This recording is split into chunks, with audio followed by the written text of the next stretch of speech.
Welcome to the Ari Hoffman Show on Talk Radio 570 KVI, your home for the politically homeless, streaming live at KVI.com and on the KVI app. If you want to be part of the most dangerous show on the airwaves, call or text the Warrior Injury Law Studio line at 206-421-5757. That's 206-421-5757. Coming up this hour, I'm so tired of the clickbait about the Sonics coming back. At this point, I'm not even sure I want them to. But before we get to any of that, time for your daily dose of adrenaline. You want me to stick this into my heart? Are you f***ing nuts? So the case about birthright citizenship is before the Supreme Court today.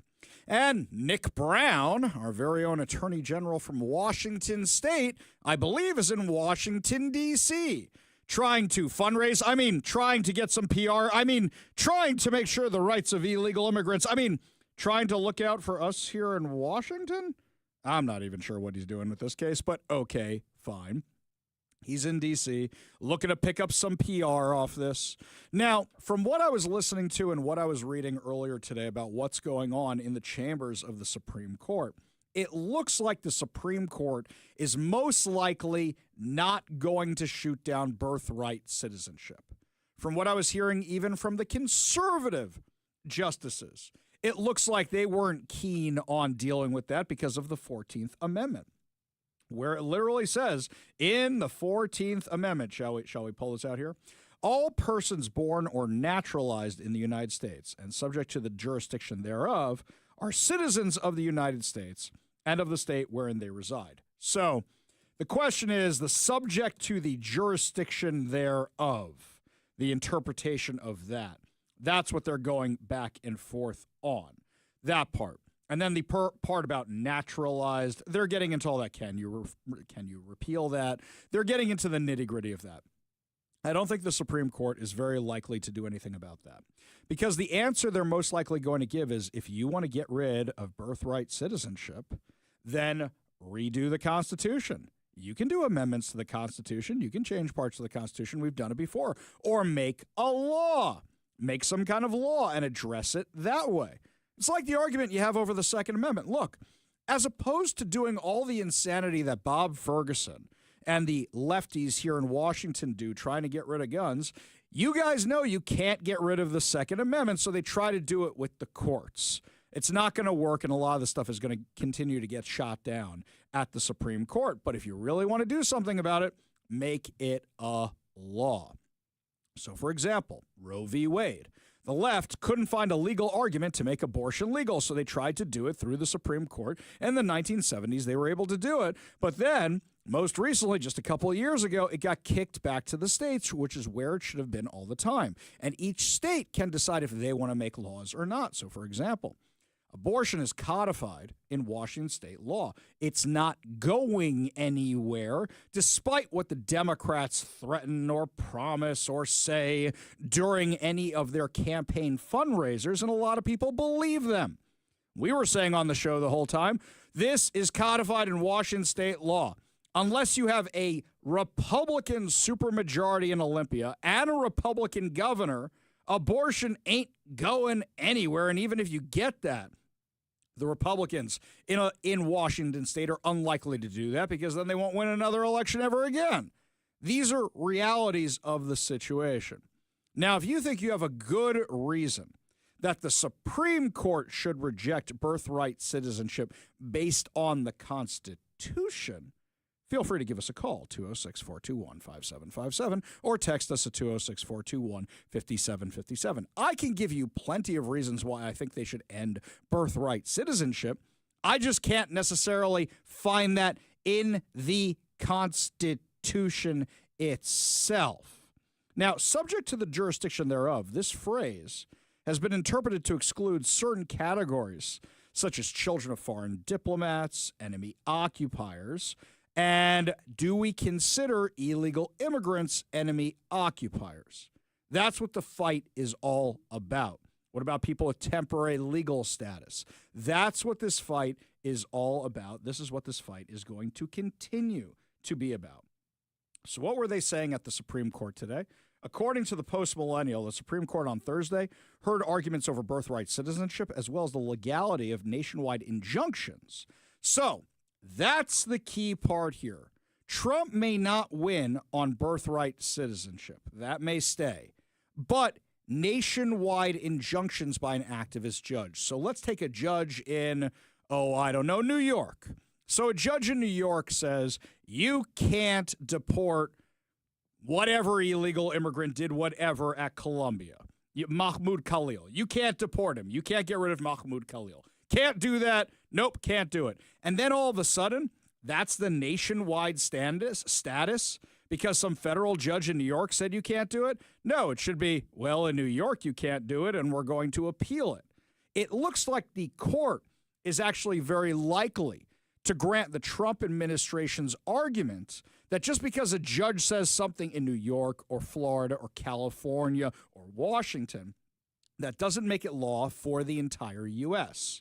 It can make it law for California, or it can make it law for Washington, or even if it goes up to the appeals court or a circuit court, it could be for that district. But shutting it down for the entire country while you're doing this is pretty silly. And then you get these activist judges on power trips, whether they're on the right or the left for that matter, who think they're president of the United States or they're resistance. They're the resistance to the president of the United States.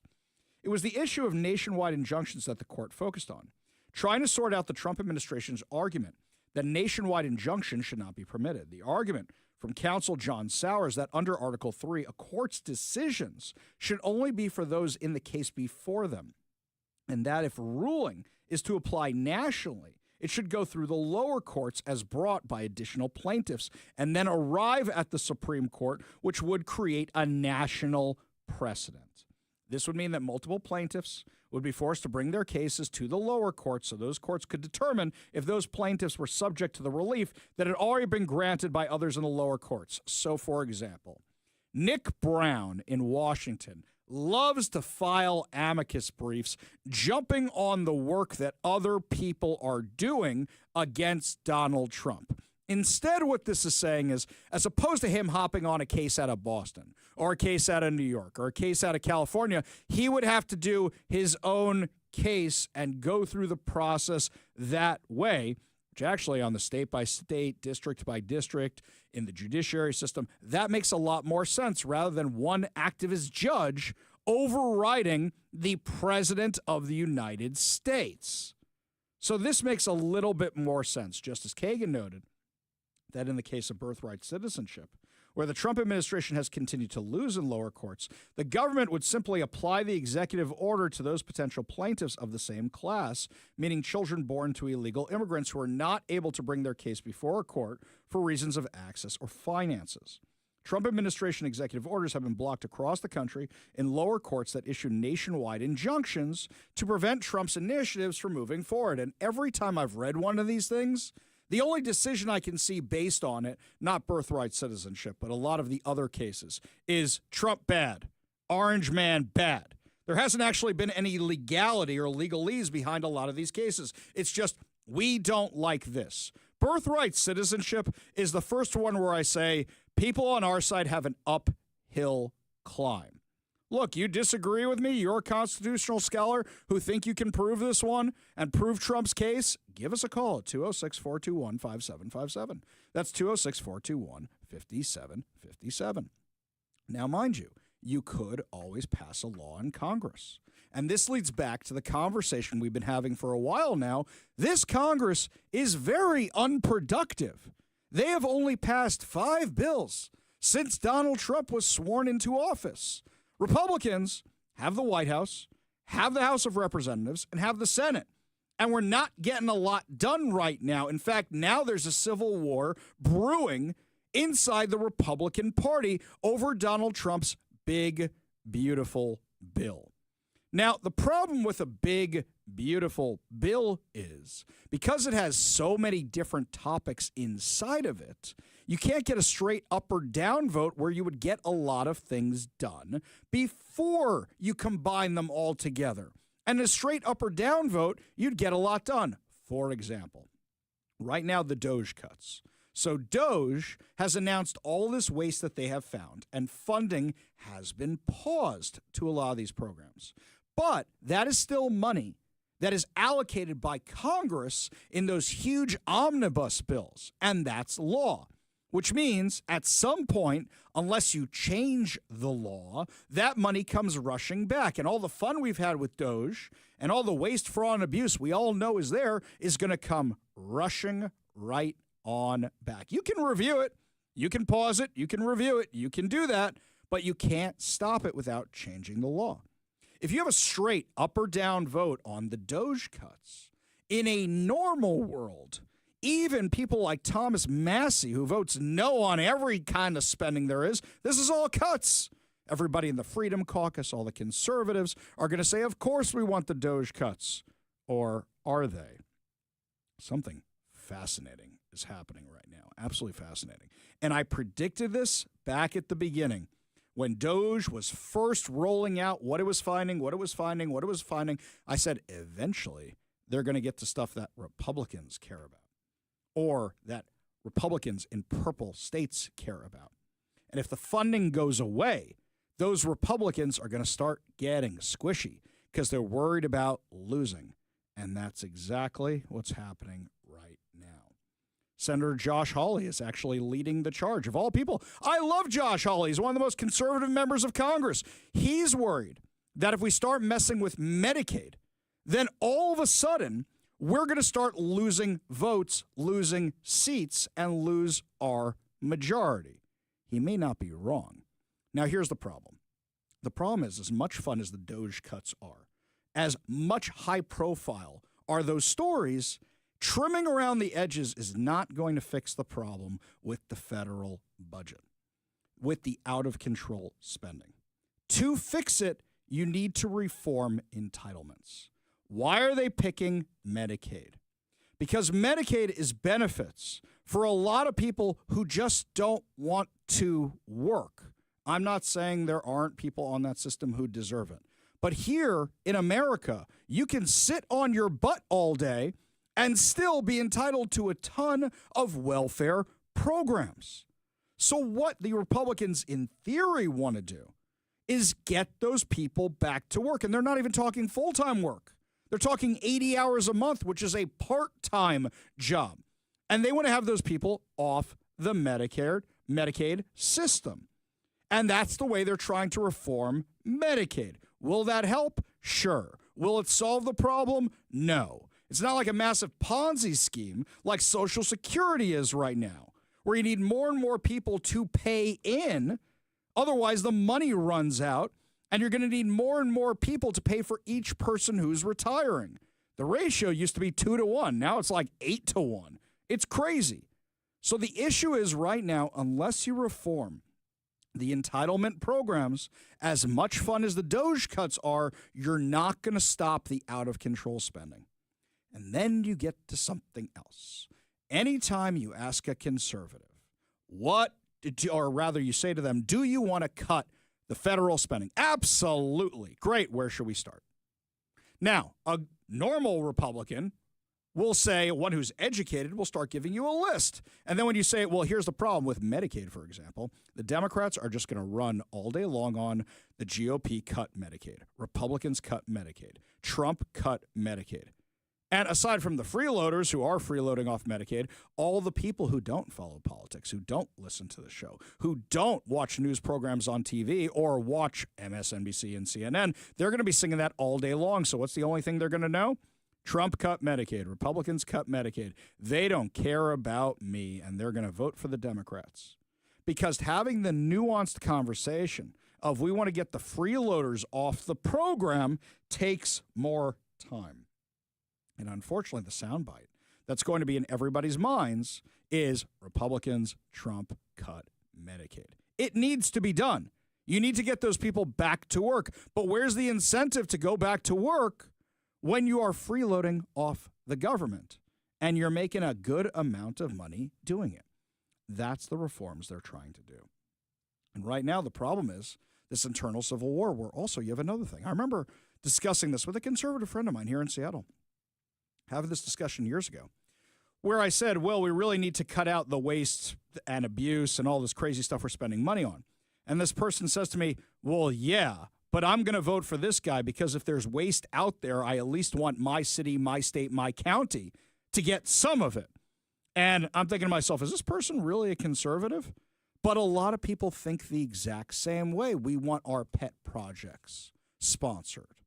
We want the people who donate to our campaigns to get what they want because they put us in office and we promise them pork. Everybody does it. Republicans, Democrats. So the fight that you're seeing inside the Republicans over the big, beautiful bill right now is, one, it's a problem because it's not an up or down vote, and it's a gajillion issues in there, so it's not an up and down vote on each one of them. So because all these issues are in there, now you have to make everybody happy. And in doing so, you have a very, very, very, very slim majority. You are not going to get any Democrat defections, and unfortunately, you are going to have some Republicans who just refuse to vote for this thing no matter what. And each item that's in this thing makes it more likely to fail. That's what Mike Johnson, Speaker Johnson, is navigating right now. That's what he's trying to navigate, is keep this very, very fragile majority together. And then they're thinking about the midterms. Now, what I say to them is, if you guys don't start passing stuff soon, a lot of people are just going to say, I voted for things to change and Trump's doing a good job, but I don't know about that Republican congressman I voted for. I don't know about that more moderate guy that I voted for.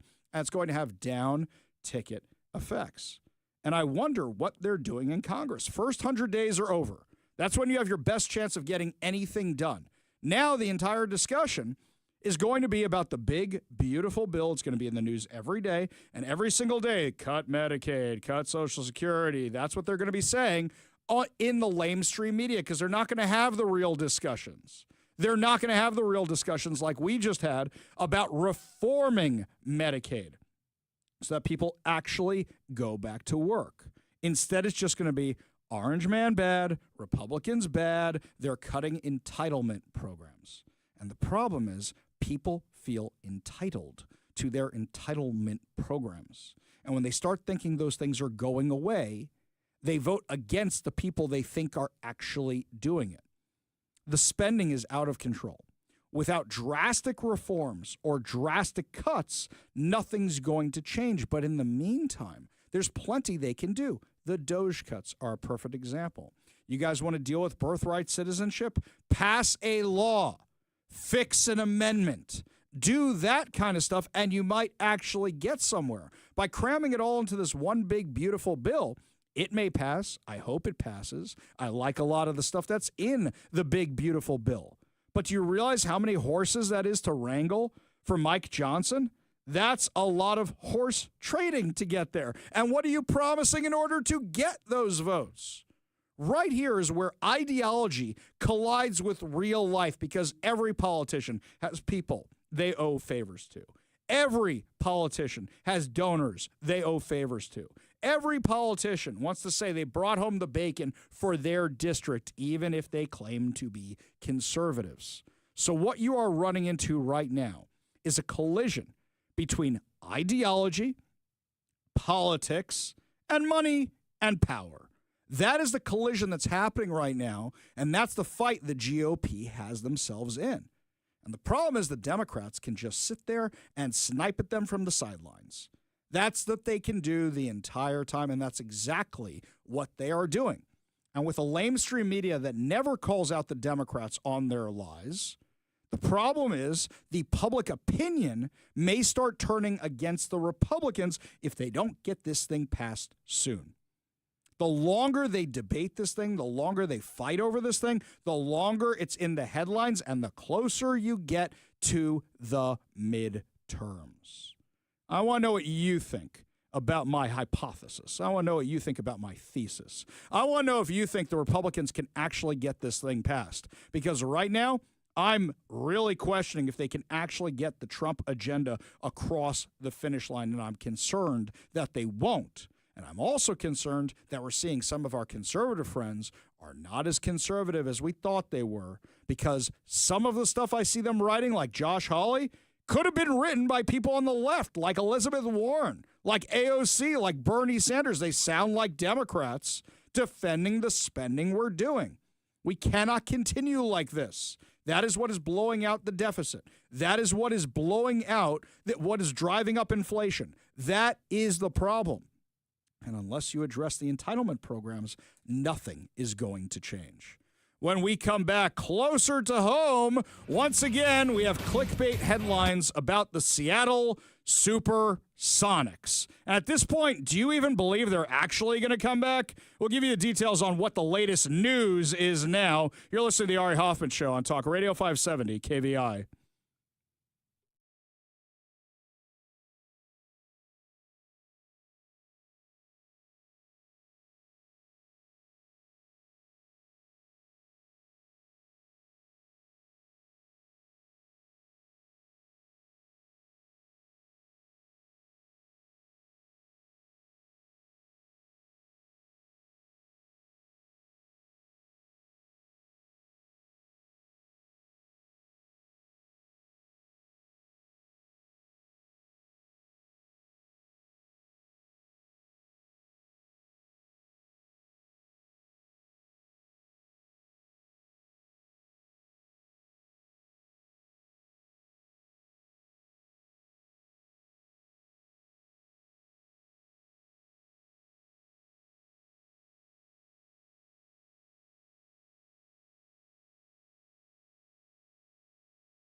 Ever since Paul Allen passed away, the question is what happens to his estate. Co-founder of Microsoft has a lot of money and a lot of things he owns. Now, I think if you asked Mike which one he's more concerned about, what happens to the Seahawks or what happens to the Star Trek collection, Mike would have to think about it for a second. I think he'd eventually go on the side of the Seahawks. I think so, right? But at the same time, he would have to think about it for a second. But the question is, what about the Portland Trail Blazers? Okay, so the Portland Trail Blazers are going up for sale. And I love that the second I come into the office when this story was announced a couple days ago, Zach goes, "Hey, Ari, I got some Sonics news for you." And I said, what, did Click Daniels write another article for Como about the Sonics possibly coming back? Here's the headline. Paul Allen State, puts Portland Trail Blazers up for sale. Are the Seattle Seahawks next? The Paul G. Allen estate has announced that the NBA's Portland Trail Blazers are for sale in a move that could have implications for the return of the Seattle Supersonics and sale of the Seattle Seahawks. In a short announcement, the estate wrote, the estate of Paul G. Allen today announced it has commenced a formal sales process for the Portland Trail Blazers NBA franchise, consistent with Allen's directive to eventually sell his sports holdings and direct all estate proceeds to philanthropy. The estate has selected investment bank Allen & Company and law firm Hogan Lovells to lead the sales process, which is estimated to continue into the 2025-2026 basketball season. The NBA Board of Governors must then ratify a final purchase agreement. The news does not affect the Seattle Seahawks NFL franchise or the estate's 25% interest in the Seattle Sounders, and neither is for sale. Okay. That's a line from the press release. Should we go back to the headline for a second? Paul Allen estate puts the Portland Trail Blazers up for sale. Are the Seattle Seahawks next? No, they're not. In fact, it says so in the press release. But instead, what are we doing? We're back to panic. We're back to clickbait. That's what this whole thing is. The NBA's Commissioner Adam Silver has expressed an interest in expansion, noting that Las Vegas and Seattle would be potential future destination. He originally suggested that the process would begin last year, but is now hedging on a date to begin discussions. Silver's note that the sale of the NBA's Boston Celtics has been an internal discussion point, and that's their main priority right now. That $6.1 billion deal has to be approved by the owners. The Minnesota Timberwolves recently finalized a long protracted deal at $1.5 billion. The Blazers could conceivably be sold for or around $4 billion based on market conditions. The Blazers negotiated a 5-year bridge lease extension with Portland last year, which prohibits the team from leaving.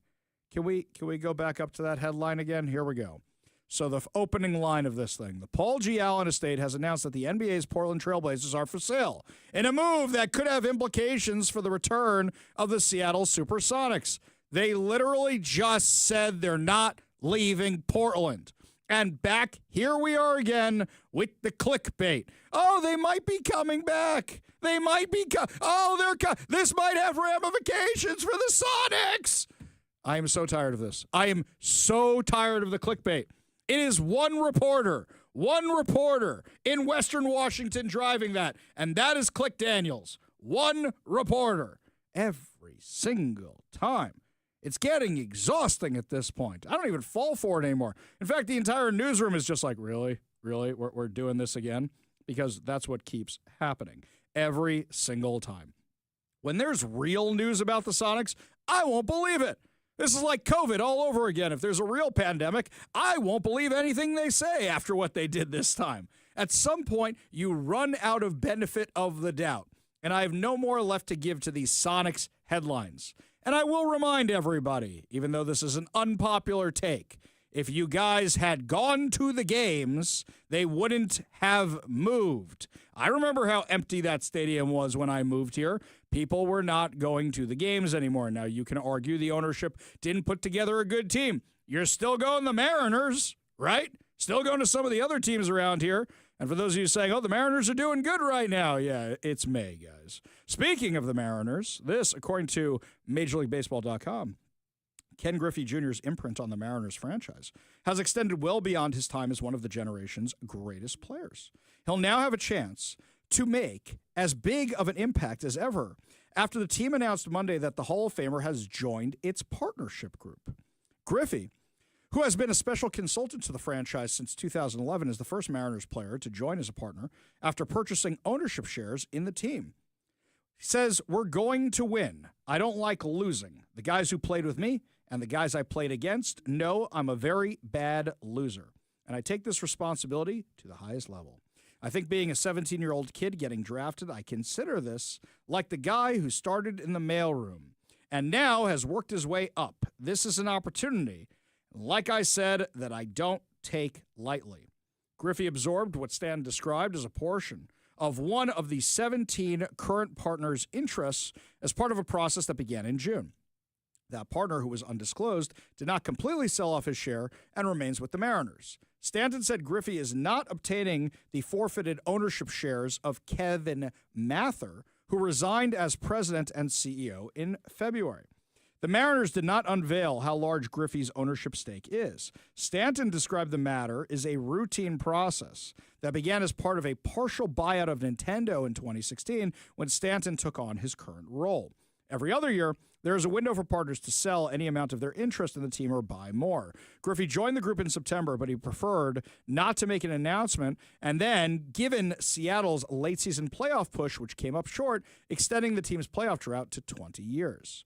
Griffey is the 18th representative of the partnership group, which is comprised of a combination of individuals and couples who count as one.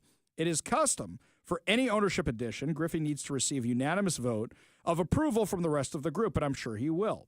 Now, my question is, if he's been part of the team since 2011, and now he's part of an ownership group where he's 1 out of 18, do you think this is really going to do anything for the team? The Mariners know they're profitable right now, and no matter how good they are or how terrible they are, people are still going to go to games. They are one of the most profitable teams per capita in Major League Baseball. So my question to you is, do you think having Griffey on board is actually going to make them do some real deals? Some real deals in the offseason? Some real trade deals? Anybody? Do you think that? Give us a call or a text at 206-421-5757. That's 206-421-5757. When we come back, we have a story that the media isn't telling you the full details about. It's a guy who threatened to kill U.S. senators. They're hiding his motivation, and there's a reason why. We'll tell you what it is when we come back. You're listening to the Ari Hoffman Show on Talk Radio 570 KVI.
Let me give you a little peek behind the curtain about how we prep for the show. My email account is insane. My official email account for the studio. Why? Because I get so many press releases from so many different government agencies. And when Biden was in power, they had almost nothing to report. It was really boring stuff. Not just was it boring, they weren't talking half the time because they didn't want to give us any information. Well, ever since the Trump people came to office, it's been non-stop press releases. And I could do an entire show just based on the press releases. I've gotten my flow better in the first 100 days where now I can prioritize what's coming from who, which departments usually have something to say, and find the gold. So I found this story yesterday, and I think I was actually the first person in the entire media to report this story. And then all of a sudden, I noticed that the rest of the media were not covering all of it. So we all get the exact same press releases. We all do. They all say the same thing. So what's fascinating to me is what the mainstream media is leaving out in some of these stories. Ready? Let's go through this one. Here's the headline from the Post-Millennial, because I wrote this one up for them off the press release I saw. Las Vegas man sentenced to over 3 years in prison for violent anti-Semitic threats against U.S. senators. Now, I looked at the headlines from the rest of the mainstream media. They left out the anti-Semitism. Why would they do that? It's part of the story. They didn't put up a picture of the suspect. There were two in the release from the Justice Department, which had all the court documents attached. It's either laziness, because first you get the press release and you got to click on the court documents to actually read them. And what a lot of people do in the media is they just cut and paste the press release, change a couple words here and there, and publish it, and don't actually read the court documents. I always read the court documents. Call me a loser, call me a nerd. I want to make sure the story is thorough. In the court documents, there are pictures. There's one of this dude looking oh so sad, like he's going to cry because his mugshot, because he's arrested. There's another one of what the guy actually did. Now, this guy is clearly a crazy person. His ideologies are all over the place. They're mixed all over the place. He's a white dude. And the picture I see where he showed up to a city hall to yell at, I don't know why he's going to city hall and not the Capitol, by the way, but he's got a cigarette in one hand. He's got a Jesus t-shirt where Jesus is wearing sunglasses and it says, "I'll be back" on it. And then he's wearing sunglasses, got his hair pulled back in a ponytail and holding a Palestinian flag. Not usually the kind of person who's carrying around the Palestinian flag. This is just a guy who's unhinged. So this guy's been sentenced to 46 months in federal prison, followed by 3 years of supervised release for making violent anti-Semitic threats against two U.S. senators, including Nevada Democrat Jackie Rosen. John Anthony Miller pleaded guilty to 1 count of threatening a federal official and 2 counts of influencing, impeding, or retaliating against federal officials by threatening their family members. According to court documents, federal prosecutors said Miller's threats began in the immediate aftermath of the October 7, 2023 Hamas-led massacre in Israel, which left more than 1,200 people dead and saw more than 250 people kidnapped by Palestinian terrorists. Senator Jackie Rosen, a Jewish Democrat from Nevada, has maintained a strong pro-Israel stance, making her a particular target for Miller's vitriol. Between October 11th and October 25th, 2023, Miller left a series of threatening voicemails for at least 2 U.S. senators, including Rosen. In the messages, he referenced the Holocaust, the Israel-Hamas war, and used violently anti-Semitic language. In one voicemail, Miller said, "Let's kill every last Israeli terror blankingist." A later review of video and audio supported by witness statement confirmed the statement. In the video, Miller was also spotted carrying a Palestinian flag. The threats were described as vile, dehumanizing, and shameful. Today's sentence, according to the Justice Department, reflects the department's firm resolve to holding accountable those who seek to intimidate and harm our public officials. Such threats of violence have no place in our country. Guess which angle of this they left out? Would you like to know? That's how I wrote this story, based on the press release, which said all this, which had it all in the court documents. They left out the Palestinian flag angle. A lot of them left out the anti-Semitic angle. They just called them vile, disgusting threats. It's a Democrat. Why wouldn't you prioritize this? Oh, because then it puts the emphasis back on the Hamas psychos who's in town. That's why they don't want to cover this. Here's another story. Tell me if you can detect the bias. Ready for this one? Michigan man charged with planning mass shooting on behalf of ISIS. Okay. Why Michigan man? Why aren't you writing the rest of that story? Oh, because when you hear his name, you know what kind of Michigan man he is. Shall we dig into this where it was all in the press release again? A former member of the Michigan Army National Guard was arrested Wednesday after he allegedly attempted to conduct a mass shooting at a U.S. military base in Warren, Michigan, on behalf of the Islamic State of Iraq and al-Sham, otherwise known as ISIS terrorist organization. Amar Abdul Majed Mohammed said, 19, was charged with attempting to provide material support to a foreign terrorist organization, as well as distributing information related to the destructive device, according to the Department of Justice. According to the complaint, said shared with 2 undercover law enforcement officers a plan he had developed to carry out a mass shooting at a U.S. Army's Tank Automotive and Armaments Command, a TACOM facility located in the Detroit Arsenal in Warren, Michigan. In April 2025, the undercover officers expressed their intent to execute the plan under the direction of ISIS. In response, said provided substantial support for the planned attack. The plan included supplying armor-piercing ammunition and magazines, using his drone to perform surveillance of the facility, instructing the undercover individuals in firearm use and how to make Molotov cocktails, and helping to plan key aspects of the assault, such as the method of entry and the specific buildings to target. Why doesn't anybody want to discuss this one? Do you know why the mainstream media really shoved this to the background and didn't want to talk about this? Because anybody remember Naveed Haq? Anybody remember that mass shooting and how Barack Obama's Justice Department ruled that as workplace violence because they didn't want to rule it as terrorism? The media just lies to you. And guys, all the facts are there. You can't even blame laziness for this one. All of this was in the same press release I got. Here's another one here. And guess which part was left out by the lamestream media? A trans activist in Greenville, South Carolina, has been arrested by state authorities after threatening to assassinate Representative Nancy Mace. Samuel T. Kane, who uses the alias Roxy, who was arrested by the South Carolina Law Enforcement Division and was booked on Thursday into the Greenville County Detention Center on suspicion of threatening the life of a public official. Which part do you think they left out? They left out the trans angle again because they don't want to talk about the ongoing issues with trans violence. The media just puts things the way they want them to be, not the way they actually are. They put it through their own lens. They don't give you all the information. How do I know this? Because once again, it's there for anybody who wanted to look for it. Andy No is the one who noticed this originally.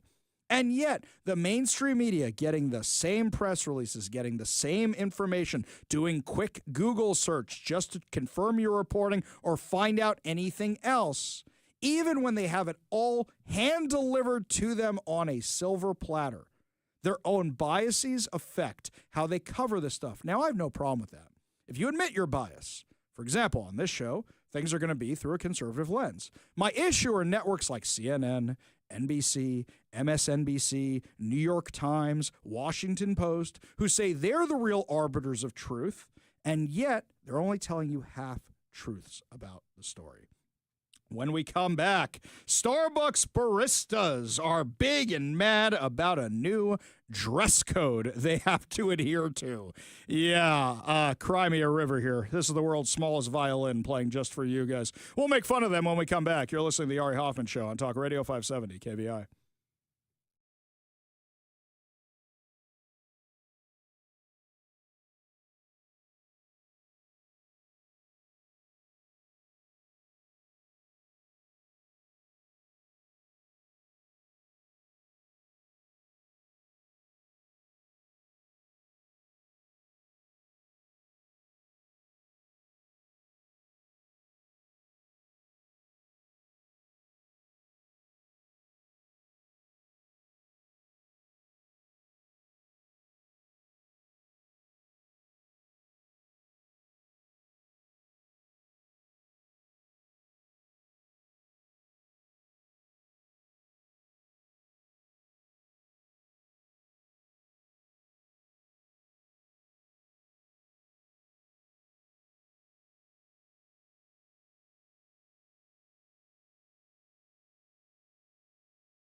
Every employer I know of has a code of conduct. And it says what you can do, what you can't do. Even our friends at Lotus Communications have a code of conduct. We're all supposed to read it when we sign our contracts. How many of us do for any corporation we work for is a question. But there is a code of conduct, things you're expected to do, things you're expected not to do. Now, Mike knows this. I love my KVI gear. I wear it all the time. I love my KVI sweatshirt. It is my favorite sweatshirt. I love my KVI jackets. I wear them all the time. However, sometimes I choose not to wear them because I say going to this place is my choice, not necessarily the station endorsing it. What do I mean by that? If I go and endorse a candidate, I don't get to endorse them on behalf of KVI or Lotus Communications. It's on behalf of Ari Hoffman. That's who I'm endorsing them, right? Because if I do it on behalf of the Ari Hoffman show, does that mean Mike endorses them? Does that mean Mr. KVI endorses them? Does that mean Lotus Communications endorses them? No. What it's saying is that Ari Hoffman thinks this is going to be the best person for you to vote for. And sometimes there are speaking gigs where I say, hey guys, can I go speak at this? Now, I've never had KVI tell me no on anything, by the way. But you still run things like that by your employer. You have a code of conduct at whatever your job is, no matter how big, no matter how small that job is, especially when you're wearing your company's logo. Because the last thing anybody wants is their company looking bad because an employee did something stupid. Now, the Starbucks baristas, about 1,000 of them across the U.S., are apparently very, very upset. Now, can we put this in context for a minute? 1,000 across the U.S. There are thousands, literally thousands of stores, of Starbucks locations across the U.S. 1,000 workers walking off the job is not a lot when you put it in that context. It's what? Maybe one from every 5 stores? Maybe one from every 10 stores? Oh, no. How will they survive? What are they mad about? That now they have to wear solid black under their aprons. We can't express ourselves. Oh, no. No, you know what it is? They want a little uniformity. You remember College Humor? I don't even know if they still exist, but I always found College Humor funny until they decided they were trying to be a real news thing and weigh in on politics, and then they weren't funny anymore. So College Humor hasn't been funny in a while, but I do love there was one episode or one short video where they went to Best Buy. And the people from College Humor dressed in blue polo shirts and khaki pants. They didn't pretend to be employees. They just wandered the store and filmed random people walking up to them and go, can you help me? And he goes, I'm sorry, I don't work here. They just thought it'd be funny to mess with everybody because it's so recognizable that what do you wear at Best Buy? The blue and the khaki. You don't even need the logos on anymore. That's how recognizable it is. The baristas are mad because they can't wear whatever T-shirts it is anymore. Look, from time to time, we have to dress up around here. We have to wear a button-down shirt because somebody's coming in. We have to look a little bit more appropriate. It happened once. But that's the kind of stuff you have to do from time to time. That's what you do for your employer. You whining babies about your clothing. Guys, you don't like it? Quit. Quit! Go somewhere else. The problem is a lot of the ones who are probably the ones who walked off the job are the ones who this is their life. This is what they're going to do because they majored in something useless and this is the only thing they're qualified to do. Look, you want a good cup of coffee, you go to a liberal city. You know that because they're the ones who are always protesting everything else. You want a bad cup of coffee? You go to a city where people are actually productive and not protesting all the time. Which cities are known for their coffee? Cities like Seattle, where you got the protesters all the time. They're the ones who focus on their coffee because they're not actually focused on anything else. That's just my take on these whining babies. Mike looks like he wants to say something. Well, the thing that kind of floored me was like, I saw this clickbait since yesterday, and I took the bait today, and I was floored when I realized that GASP, the thing they're asking for is for folks to wear solid black T-shirts. Nothing about like, you gotta wash the blue dye out your hair. Right. Nothing about like you gotta take all the Metallica piercings out your face. Right. Or anything like that. Nothing like that. It's just like we just want you to wear a uniform black T-shirt. Right, because it doesn't even say what. It doesn't have to have a collar. It doesn't have to have buttons. Nothing. Just something that's solid black. because they want the apron to pop so it's Exactly. recognizable.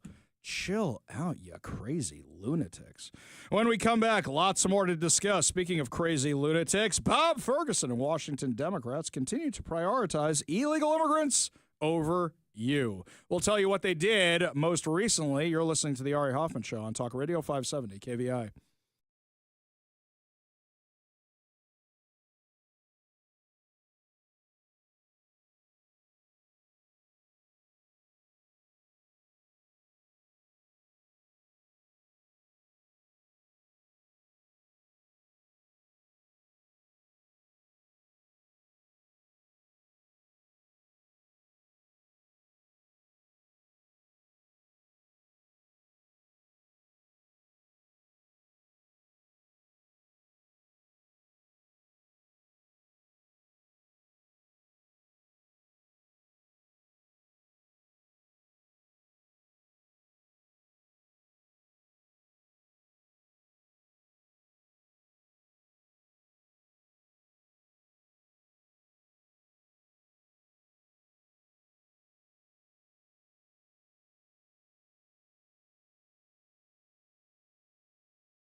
Welcome to the Ari Hoffman Show on Talk Radio 570 KVI, your home for the politically homeless, streaming live at KVI.com and on the KVI app. If you want to be part of the most dangerous show on the airwaves, call or text the Warrior Injury Law Studio line at 206-421-5757. That's 206-421-5757.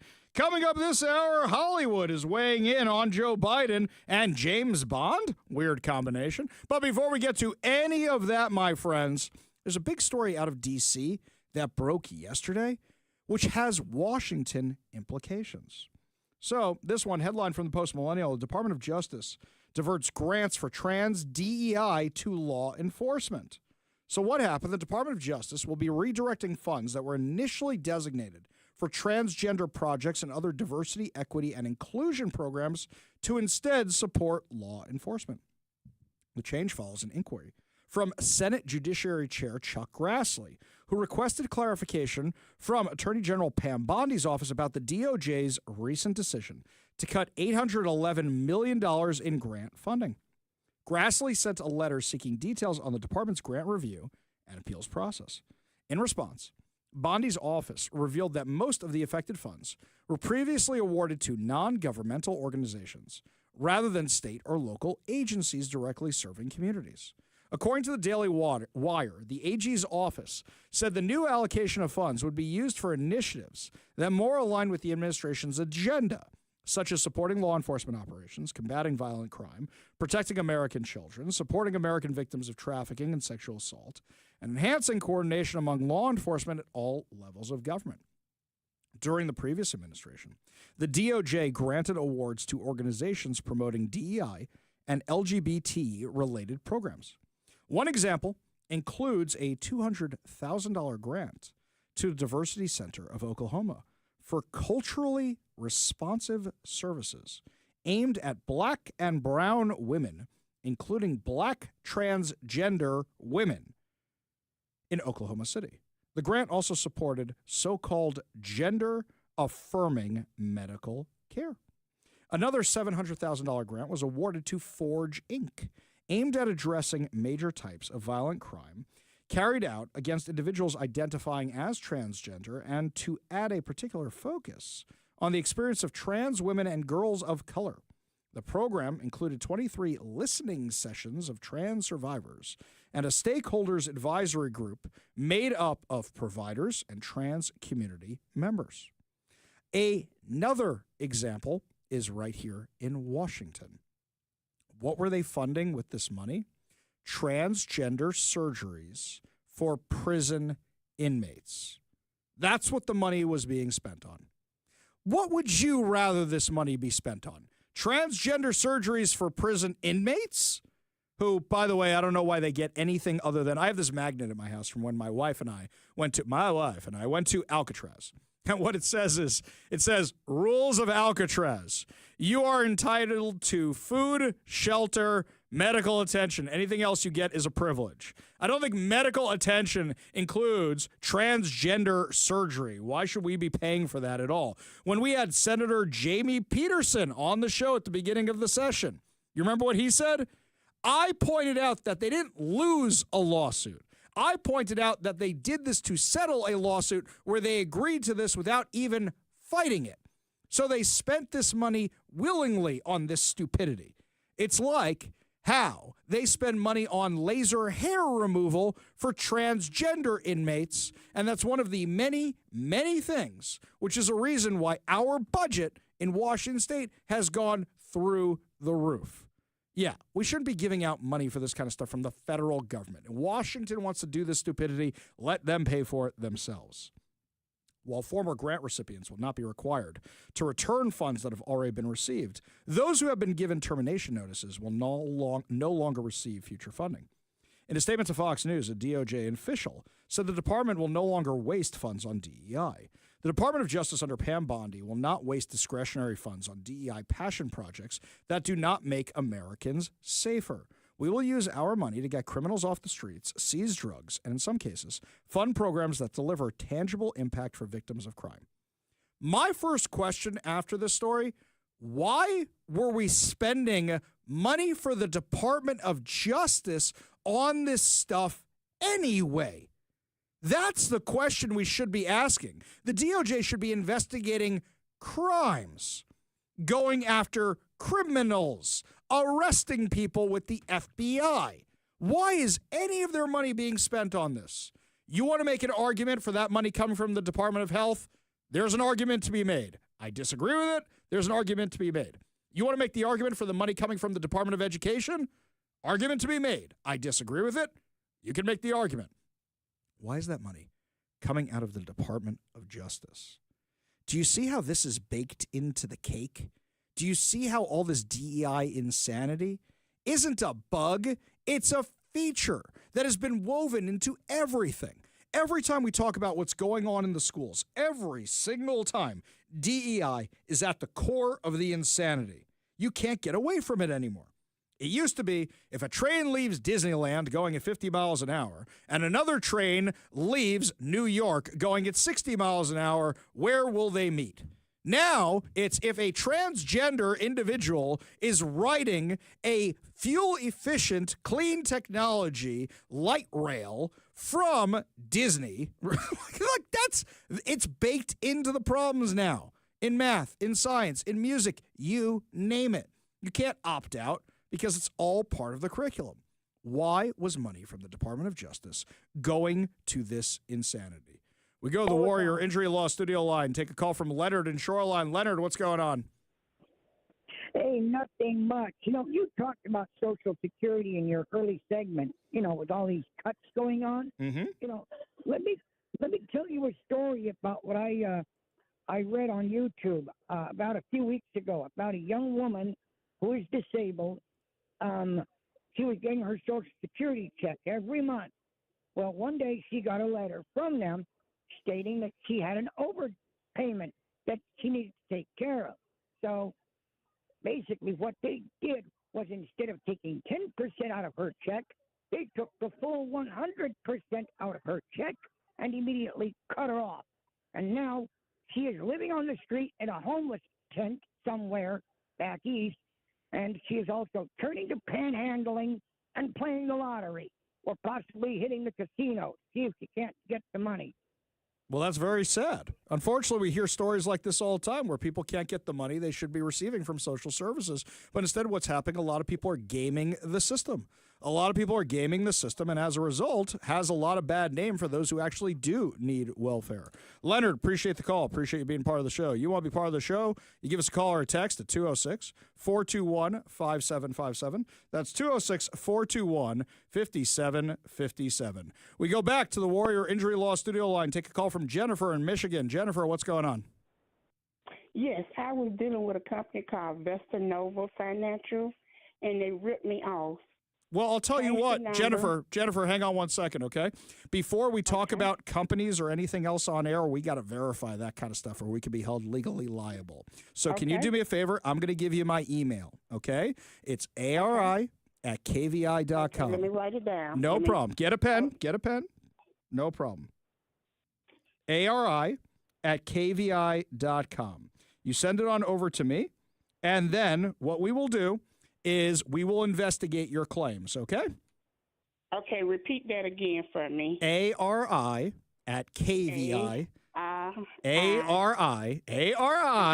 ARI@KVI.com. Audience, there's going to be a test on this later for everybody. Jennifer, appreciate the call. Appreciate you being part of the show. You want to be part of the show, you give us a call or a text at 206-421-5757. That's 206-421-5757. Meanwhile, Turd Ferguson is on a binge of signing legislation. He hasn't signed any of the big-ticket items, but he has signed some other things that we may not have even noticed were going on this session because we were so worried about them gutting parental rights, blowing out the spending, taxing us in billions and billions and billions of dollars for their out-of-control spending. So what do we got here? On Monday, Washington State Governor Bob Ferguson signed a new bill into law that grants the state sweeping authority to conduct oversight at all privately owned ICE detention centers in Washington, which includes the Northwest ICE Processing Center in Tacoma. Do you realize what this is? All private ICE facilities. We want to come in and see what's going on here. We're the federal government. We're here to save you, you illegal immigrants, criminals. That's what we're doing here? Yeah, we're going to come check and see how they're doing. Go ahead. check. How come you guys didn't check on all those kids that the Biden administration lost that were human trafficked here? Why do you only care now? Why do you only care when it's the criminals who are being, oh, right, I forgot what we're talking about here. We're talking about Washington State, where they never want any criminal in jail, right? The legislation allows officials with the State Department of Health to enter the facility without notice on any given day to conduct enforcement inspections and issue $10,000 fines for each violation, which would be determined by the state agency. Fines are capped at $1 million annually, according to the bill. Do you know what's going to happen? They're going to show up, and they're going to say, you don't have a motion sensor on that light. We're fining you for that. They are going to fine them for every single thing they can possibly find. Why? So that way they can put them out of business. That's what they're going to try and do. So that way they leave the state. You know what's going to happen? A lot of these companies, because they're not just one facility most of the time, they're a chain of facilities. They're going to say, fine, when we get the illegal immigrants, we'll just load them in a truck and ship them off to Idaho. I'm sure Idaho wants our tax money instead. I'm sure Idaho wants the jobs instead. House Bill 1232, introduced by state Democratic lawmakers, shock, shock, applies to all private detention centers. It was passed in response to a request from La Resistencia, a taxpayer-funded group run by non-citizens in the Seattle area who advocate for the abolishment of ICE. Wow. This is who the Democrats are listening to right now. I have to go back and double check how much money La Resistencia is getting from your taxpayer dollars. In fact, let's do this right now. Washington State checkbook.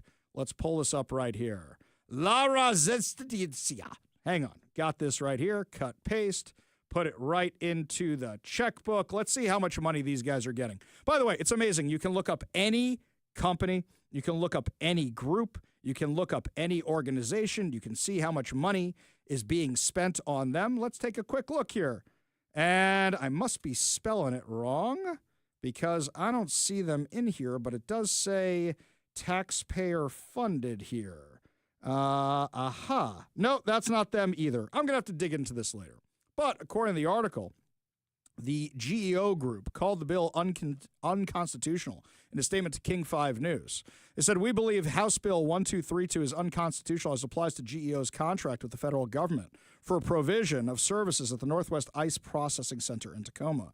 We believe that any effort by a state to regulate a federally contracted facility is wrong under federal case law and the supremacy clause of the United States Constitution.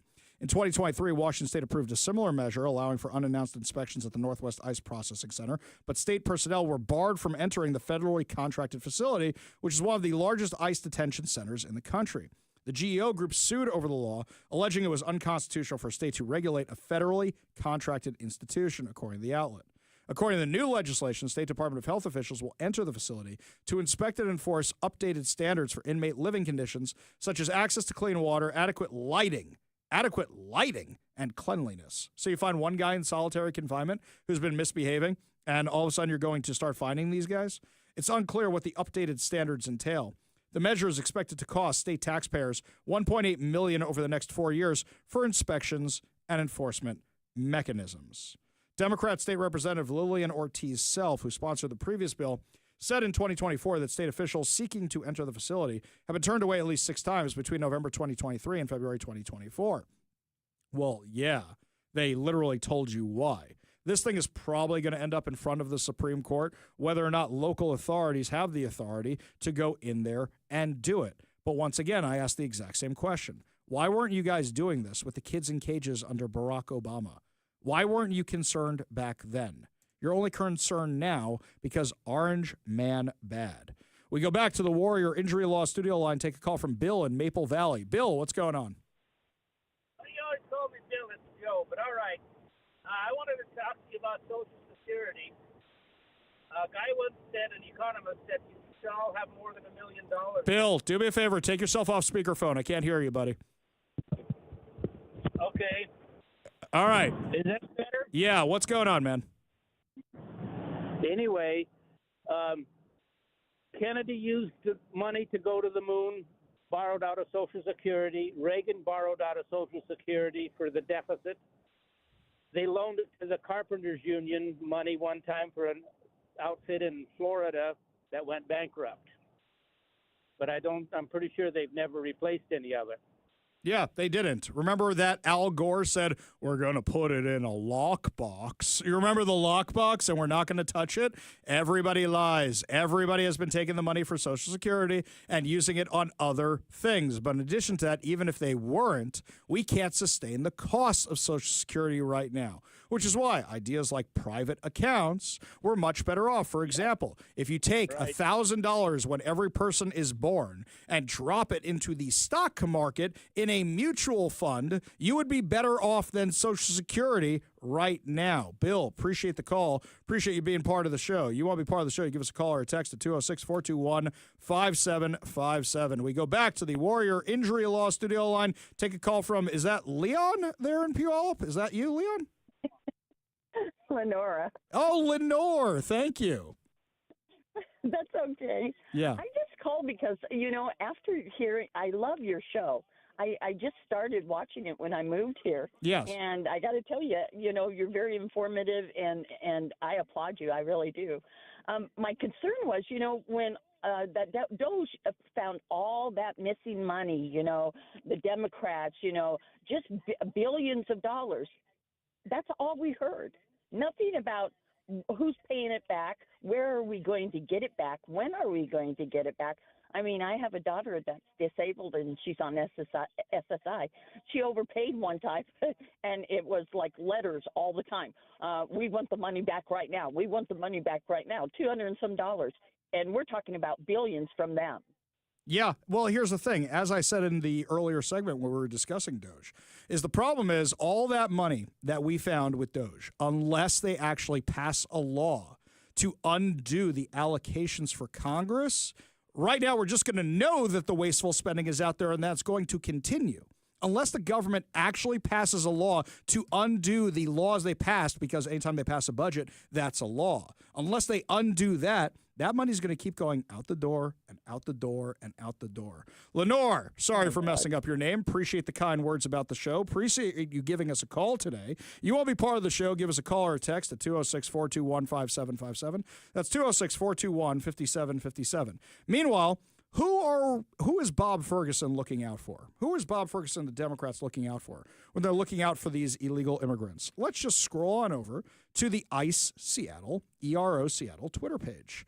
Gerasimo Manjaraz, 51, Brandon Godoy Perez, 22, both citizens of Mexico are in custody after being suspected of utilizing fraudulent immigration documents to obtain employment.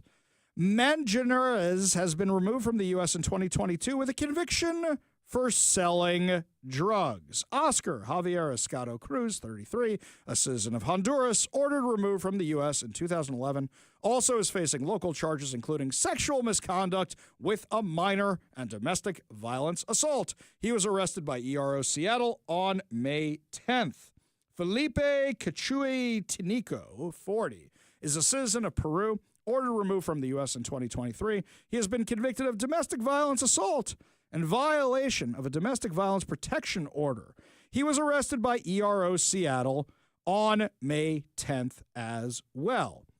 Victor Ambrosia Alcala Arellanes, 36, is a citizen of Mexico, arrested in Bellingham, who has been convicted and arrested locally for drug trafficking. This is who they want to keep in the state. This is who they're looking out for, and they're using your tax dollars to do it.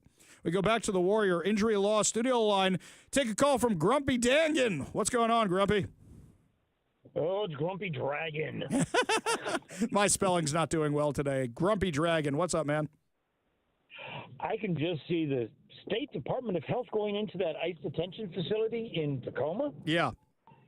And they're going to send in the people that speak Spanish and all these other funny languages, and those people may not be coming back out because they may be detain themselves. Well, actually, I don't think that's what's going to happen, Grumpy. I think here's what's going to happen instead. What's going to happen is some of these illegal immigrants are going to start complaining about the treatment. And they're going to say, here's what they're doing to me here. And then what you're going to have is a press conference by Nick Brown and Bob Ferguson, and everybody saying they're looking out for these guys. And then we start researching the background of who they are and finding out what their crimes are and realizing they'll say anything to get out of jail and get the government on their side. Grumpy, appreciate the call. Appreciate you being part of the show. You want to be part of the show, give us a call or text at 206-421-5757. That's 206-421-5757.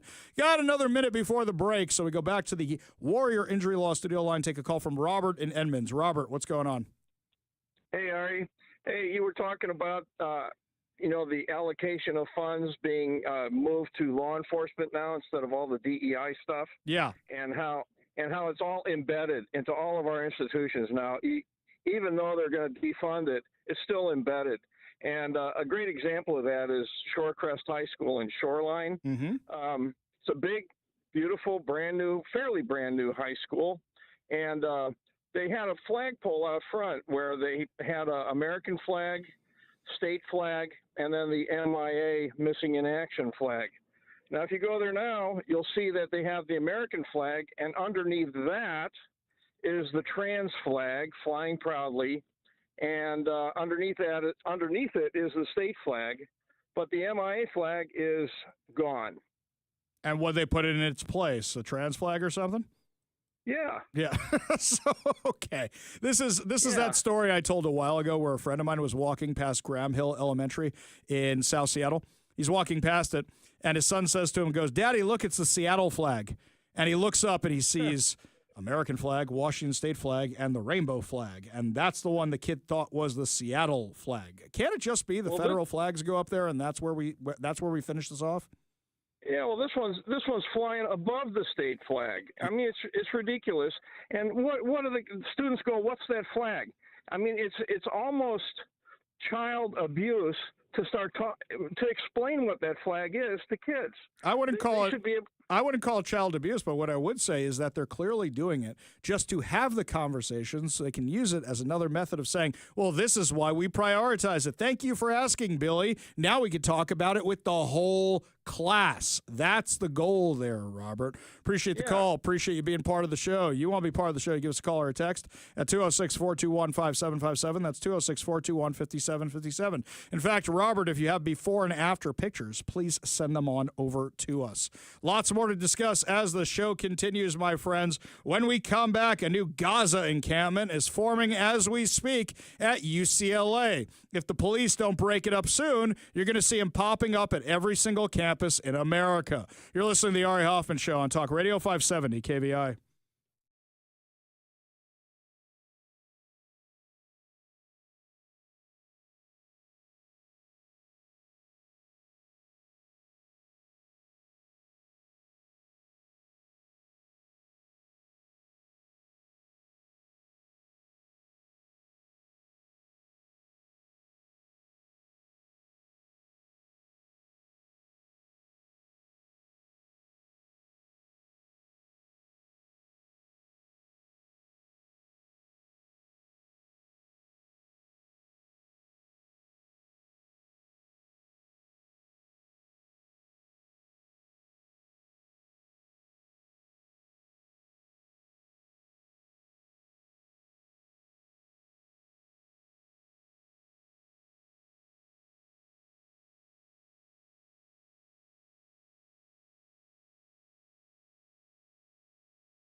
Welcome back to the Ari Hoffman Show. Just a reminder, coming up at 5:45, your chance to win fantabulous prizes, including a $50 gift card, plus so much more.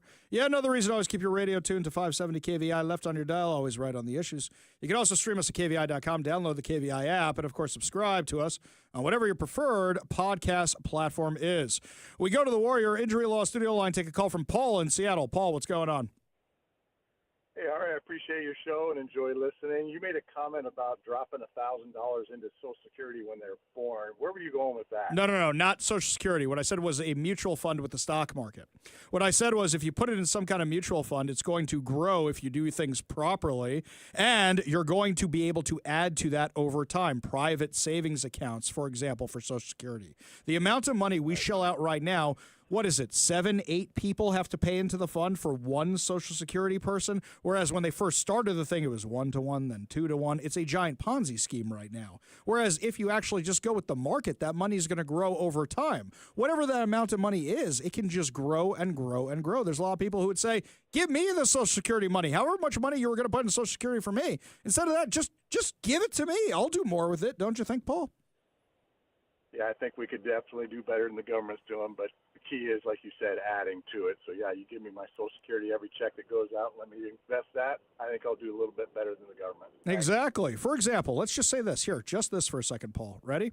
Here's the money that has to be invested. Has to be. Now, some people may blow it away, and then you may say, well, that was a bad investment. I'm sorry you gambled on company ABCDXYZ, and they didn't develop the next microprocessor or whatever the case may be. But I think overall, if there's some guidance, some stuff issued, I think you'd actually do better in the long run, right? Absolutely. Exactly. I'll put my investments up against Social Security's any day of the week, no matter who's running the government. Paul, appreciate the call. Appreciate you being part of the show. You want to be part of the show, give us a call or a text at 206-421-5757. That's 206-421-5757. I found this post entertaining. Some guy who goes by the Revolting Hippie on X. He's a far-left activist, protester. He looks like he was around for the 60s movement and may have done too much LDS. Right, Mike? Yes, I know. Star Trek line. Okay. Yes, definitely did too much LSD or whatever it was they were giving out on campuses. Exactly.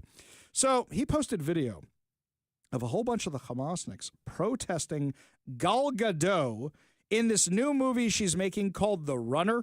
Now, from what I understand, Gal Gadot had some physical problems not too long ago and is using a stunt double for most of the scenes where she's supposed to be running in this movie about a woman who runs called The Runner. So what does this guy say?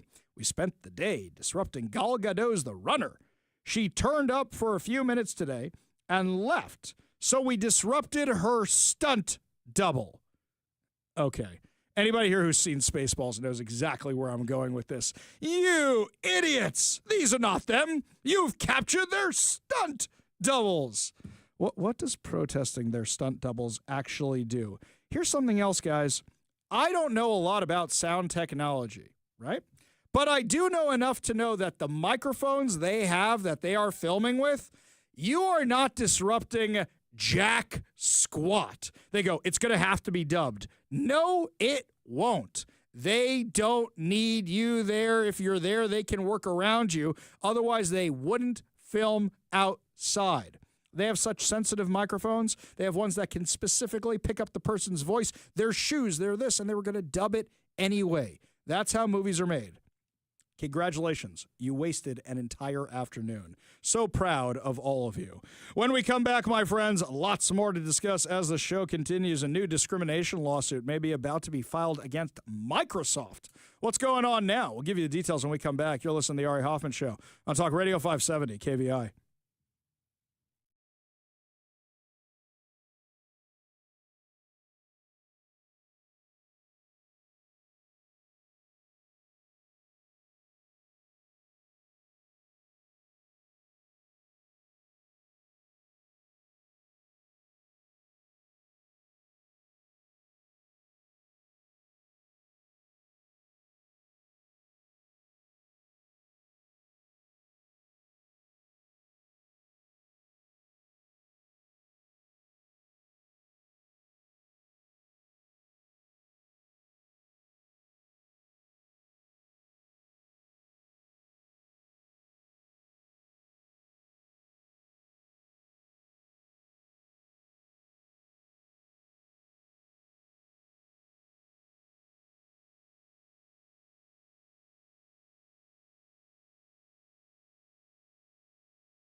Where our friend Cam Higbee is down there right now keeping an eye on the protesters. Apparently, they have dispersed. They were dispersed by the police.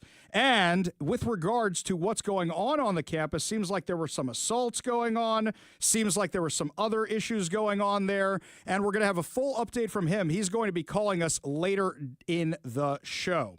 Speaking of other news going on, moving on over to the NHL for a minute. The Florida Panthers executive, Douglas Sifu, has been suspended after making some comments on social media. Now, I make some feisty comments on social media, but he has now broken his silence following his suspension by the NHL and apologized for the tone of a heated exchange. What happened? According to the Toronto Sun, Sifu, the team's vice chairman, partner, and alternate governor, was suspended indefinitely on Monday night by the NHL for comments he made on the platform X following the Panthers' 2-0 victory over the Toronto Maple Leafs in Game 4 of their playoff series. Screenshots show that Sifu, posted from his Dougie Large account, responded to a Leafs fan who compared the Panthers' on-ice tactics to false allegations made against Israel regarding its treatment of the Palestinians. The fan wrote, "Hey, what's worse, using headshots to win a series or using starvation to win a war? A thinly veiled attack aimed at Israel amid the ongoing conflict with Hamas." Sifu, who is Jewish and been outspoken in his support for Israel's right to defend itself, fired back, "Eat blank, 51st state anti-Semitic loser." Well, I think it's clear to know where Sifu stands, going head-to-head with a Canadian calling him the 51st state. He says also, "Israel now and forever, until every last Hamas rat is eliminated." So who is that actually offensive to? Rats? Hamas? This guy from Canada? Was it the 51st state thing that set him off or the loser thing that set him off? While the remarks drew criticism online, many pro-Israel supporters have defended Sifu's position, arguing that his passion stemmed from frustration with what they view as a growing wave of online anti-Semitism and one-sided narratives around the conflict. By Tuesday morning, Sifu had issued a formal apology through Florida Hockey Now, acknowledging that his comments were regrettable and inflammatory, while reaffirming that they did not reflect the values of the Panthers organization. "My behavior does not reflect the standards of the Florida Panthers organization and the Viola family," he said. "I sincerely apologize to all those affected by my comments. I'm committed to working with the NHL to amend my actions." Can we back up a second here? I get this isn't a good look for one of the directors, executives of the team to be fighting with people on social media, but isn't this a game where people get into random fistfights over minor, tiny, little things? Isn't this a game which is by its very nature aggressive, where people yell stuff at? I've been to the hockey games. I've seen what people yell at the hockey games. They're overly aggressive. You're mad about a tweet? The NHL issued its own statement, calling the statements unacceptable and inappropriate, and confirmed Sifu would be suspended indefinitely from the team and league activities pending a future meeting with Commissioner Gary Bettman. He's being called into the principal's office. Tell you what, guys, let me know what you think about this. I think this is a huge overreaction to a tweet. I don't think he should have apologized. I don't think he should have done it in the first place. At the same time, I think this is a huge overreaction. Let me know what you think. 206-421-5757. That's 206-421-5757, especially since Sifu has long been known for his active and at times blunt presence on social media.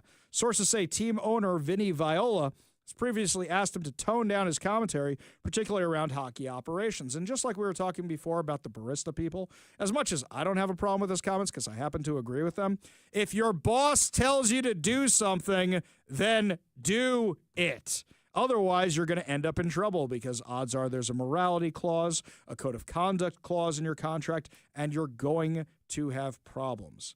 Now, there is something fascinating. This is a great human interest piece. You may not know the name of singer Yuval Raphael. Yuval Raphael is right now competing on behalf of Israel at Eurovision.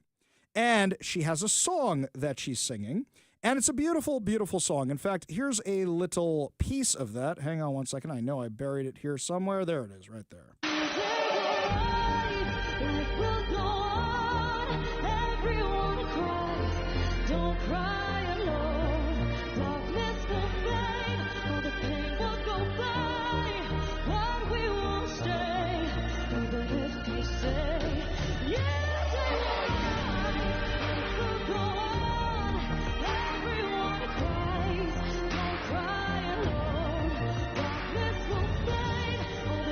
So, beautiful song that she's singing, and she's competing in Eurovision, and she just made the finals today. You want to know something remarkable about this girl, aside from her voice? She survived the October 7th massacre. She was at the Nova Festival, and she was actually hiding under her friends inside a bomb shelter. She was hiding under their dead bodies and survived. These are stories we hear out of the Holocaust.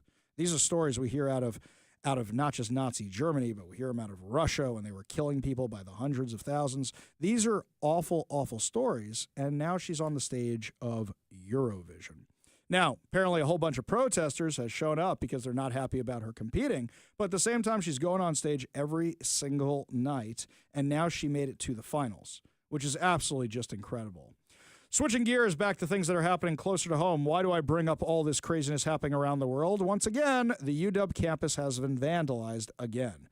We can now confirm we got pictures regarding the vandalism, but the university itself has confirmed that the campus was vandalized again. So, Como News posted this. We can confirm that the incidents you've depicted below are believed to have occurred late Tuesday or early Wednesday. Staff first noticed the E18 Skybridge graffiti and later that morning found the HECED, the HECED? I don't know what that stands for. I didn't go to UW. Bridge graffitied, along with the damage to contractor equipment at Anderson Hall. I have no official additional information and the details on this time, and that's from the Director of Media Relations over at University of Washington. So the protesters have now vandalized the campus again and have messed with construction equipment. What's the end goal here? And here's something else. Do we know who they are? Because I just checked in with King County prosecutors. You know who hasn't sent charging material or investigative material over to King County prosecutors yet for charges? That's right, University of Washington Police. From the event last Monday night. What is taking so long at this point? I also filed a public disclosure request, which was denied. Not we'll get back to in a year and a half. Denied. You know what I asked for? The interior security footage of the building. And it was denied, saying it's part of an ongoing investigation. If we can get the information we need off the grainy cell phone footage from outside the building to identify these guys, how come you guys can't send that information over for charges? Just asking. We got a whole lot more to discuss as the show continues, including the latest discrimination over at Microsoft, plus a whole lot more. You're listening to the Ari Hoffman Show on Talk Radio 570 KVI.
Well, my friends, there's another threat of a lawsuit going out right now, and this time it's against Microsoft. Why? Because it is continuing, allegedly, to deny its Jewish employees the same resources and opportunities provided to other ethnic groups. Sounds like DEI just on complete runaway train mode, where it's, we'll give to this group, we'll give to that group, but we're going to leave out this group and that group because for whatever reason, either we don't like them or we don't think they're oppressed enough. Joining us now, former New York City Assemblyman and currently the Director of Corporate Initiatives and Senior Counsel for the Louis D. Brandeis Center for Human Rights Under Law, Rory Lantzman. Thank you so much for being with us today. Thanks for having me. It's a pleasure to be with you. Such a pleasure. So why don't you tell me what this lawsuit is all about, or the threat of a lawsuit, I should say? Sure. So almost every Fortune 500 company, as part of its DEI program, will have something called an employee resource group or an employee network that allows employees of a certain identity, whether it's an ethnic identity or a sexual orientation identity, to have a recognized group that is funded and supported by the company in order to address discrimination issues, to network, to have opportunities for career advancement, to have the ability to assist or direct some of the corporations' corporate giving in their respective community. And like a lot of organizations, unfortunately, Microsoft does not recognize a ERG, an employee resource group, for its Jewish employees because, number one, Microsoft doesn't recognize or allow these ERGs based on religious identity. And number two, Microsoft has decided that, contrary to the way that Jews at Microsoft identify themselves as a people, as an ethnicity, Microsoft has decided, nope, Jews are only a religion.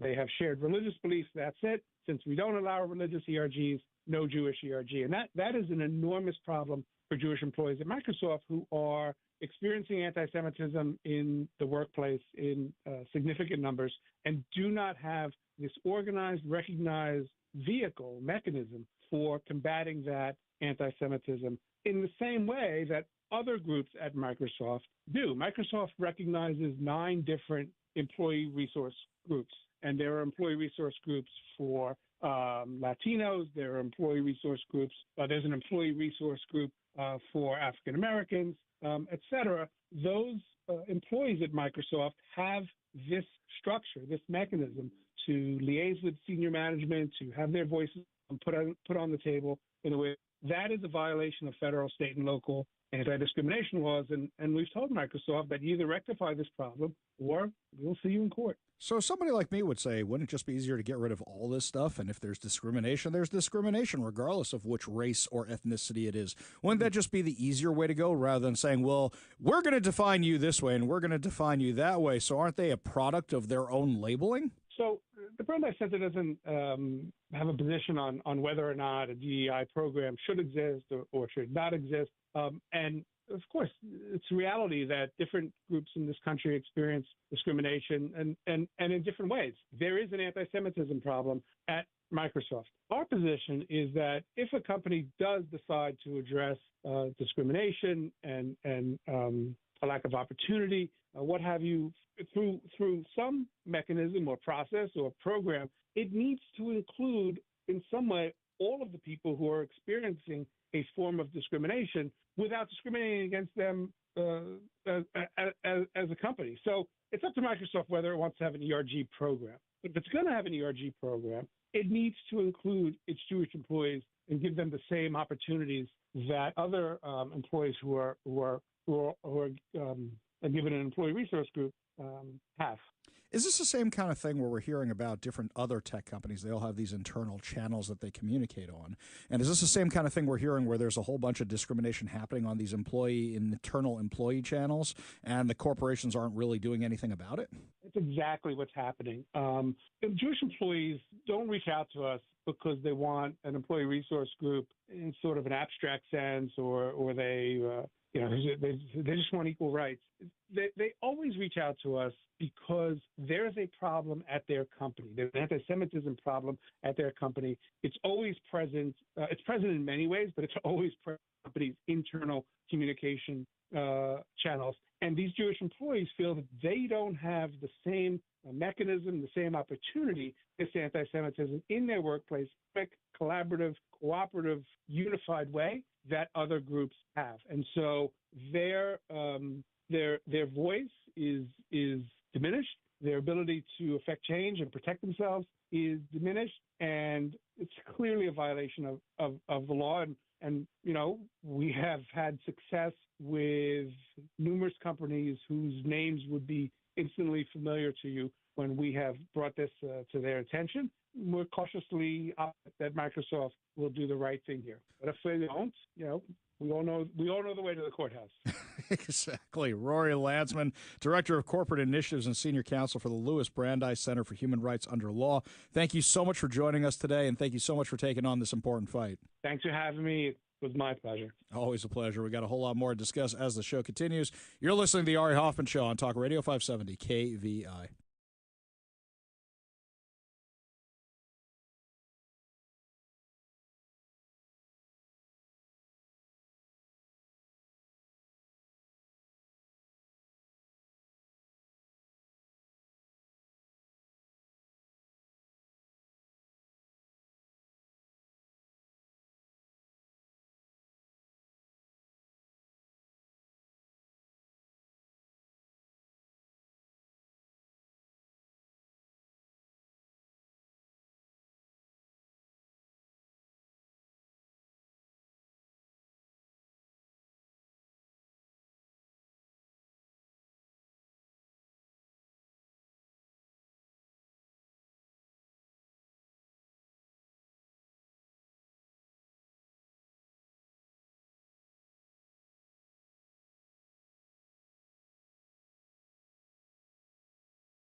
Welcome to the Ari Hoffman Show on Talk Radio 570 KVI, your home for the politically homeless, streaming live at KVI.com and on the KVI app. If you want to be part of the most dangerous show on the airwaves, call or text the Warrior Injury Law Studio line at 206-421-5757. That's 206-421-5757. Coming up at 5:45, your chance to win fantabulous prizes, including a $50 Daniel's Broiler gift card and tickets to the Roy Pioneer Rodeo. But before we get to any of that, there aren't Academy Awards for politics.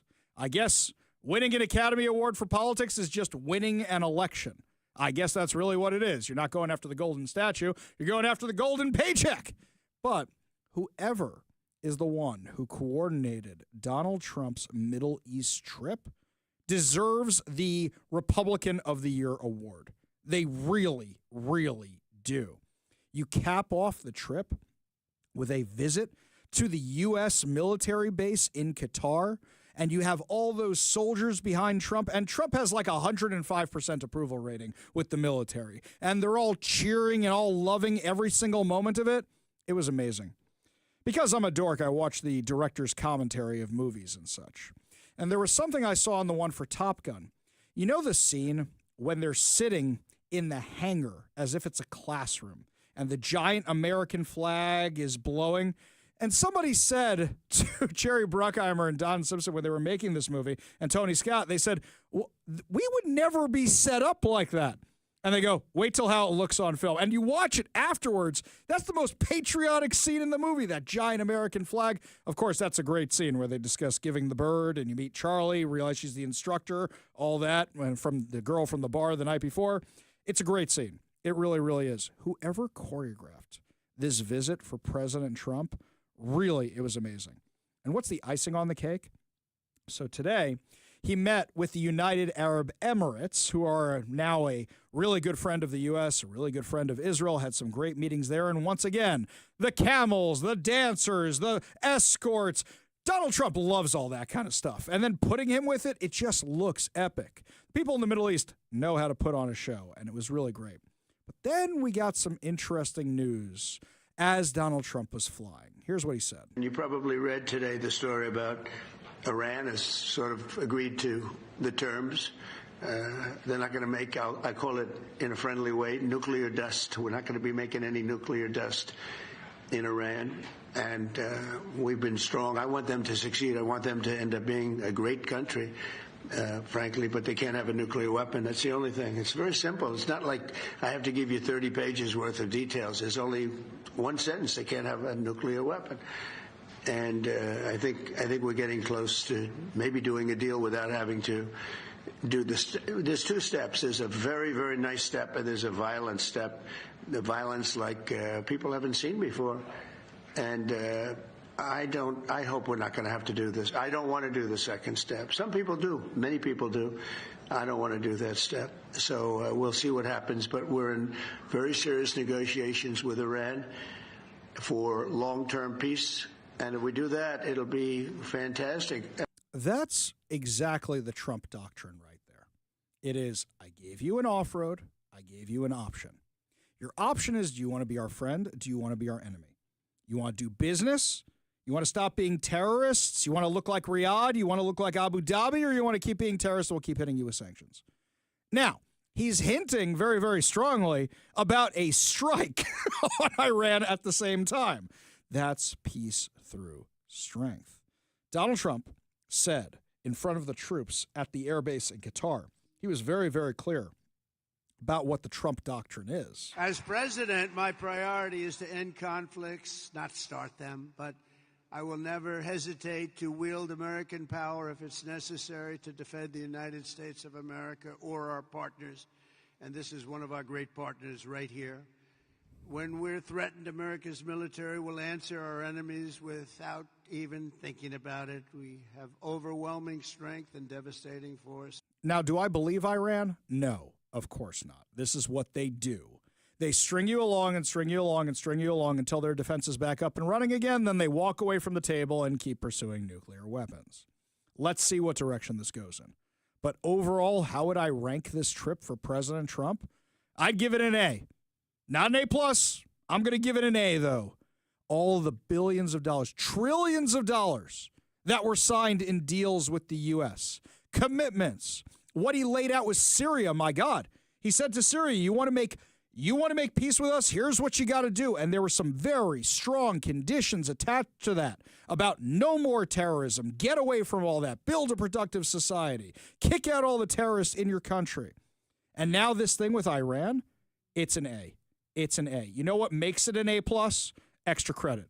If later on you see that Saudi Arabia joins the Abraham Accords and Lebanon joins the Abraham Accords and all these other countries do that, and then Qatar actually stops funding terrorism, then it becomes an A+. For right now, I'd give it an A. I wonder how you would rank his trip. Let us know at 206-421-5757. Give us a call or a text, 206-421-5757, because the rally at the military base was the chef's kiss on top of all that. We're here for the troops. The troops are the ones that we're looking out for. We love the troops, and the Democrats don't know what to do. The Democrats do not know what to do.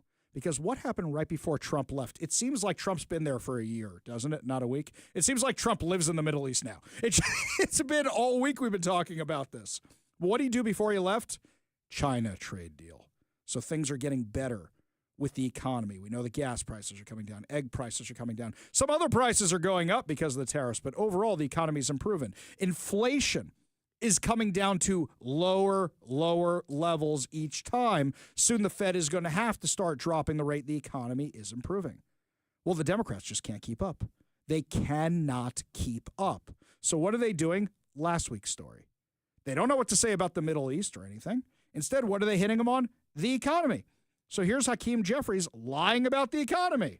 We will continue to make clear to the American people that Republicans promised to lower the high cost of living and improve the economy, and in fact promised that costs would go down on day one. Costs aren't going down, they are going up. And Republicans continue to crash the economy in real time and are driving America toward a painful recession. Now, can we take that and apply it to Washington State for a minute? Washington State, the amount of money the Democrats are about to tax all of us, that's what Hakeem Jeffries is talking about. Crash the economy? That's not what's happening right now. Hakeem Jeffries is flat out lying. Flat out lying because they got nowhere else to go. Really, nothing else. So what's he going to do next? The optics for the Democrats have been terrible this week. So they had two. One was a riot. One was a protest outside an ICE facility in New Jersey.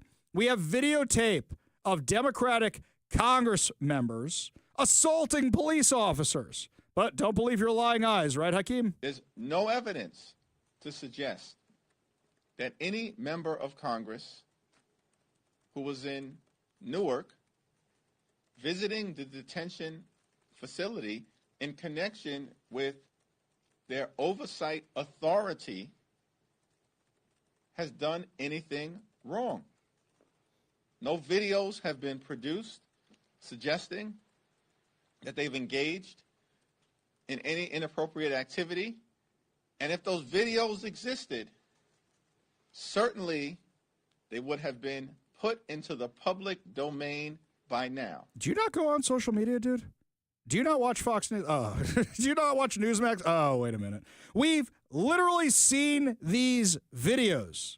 You're just counting on the gullibility of the people on CNN and MSNBC who aren't paying these things, who aren't paying attention to these things, or intentionally getting rid of these things so people don't see them, so their audience doesn't see them. You're counting on people who watch CNN and MSNBC getting you through this. You are flat out lying.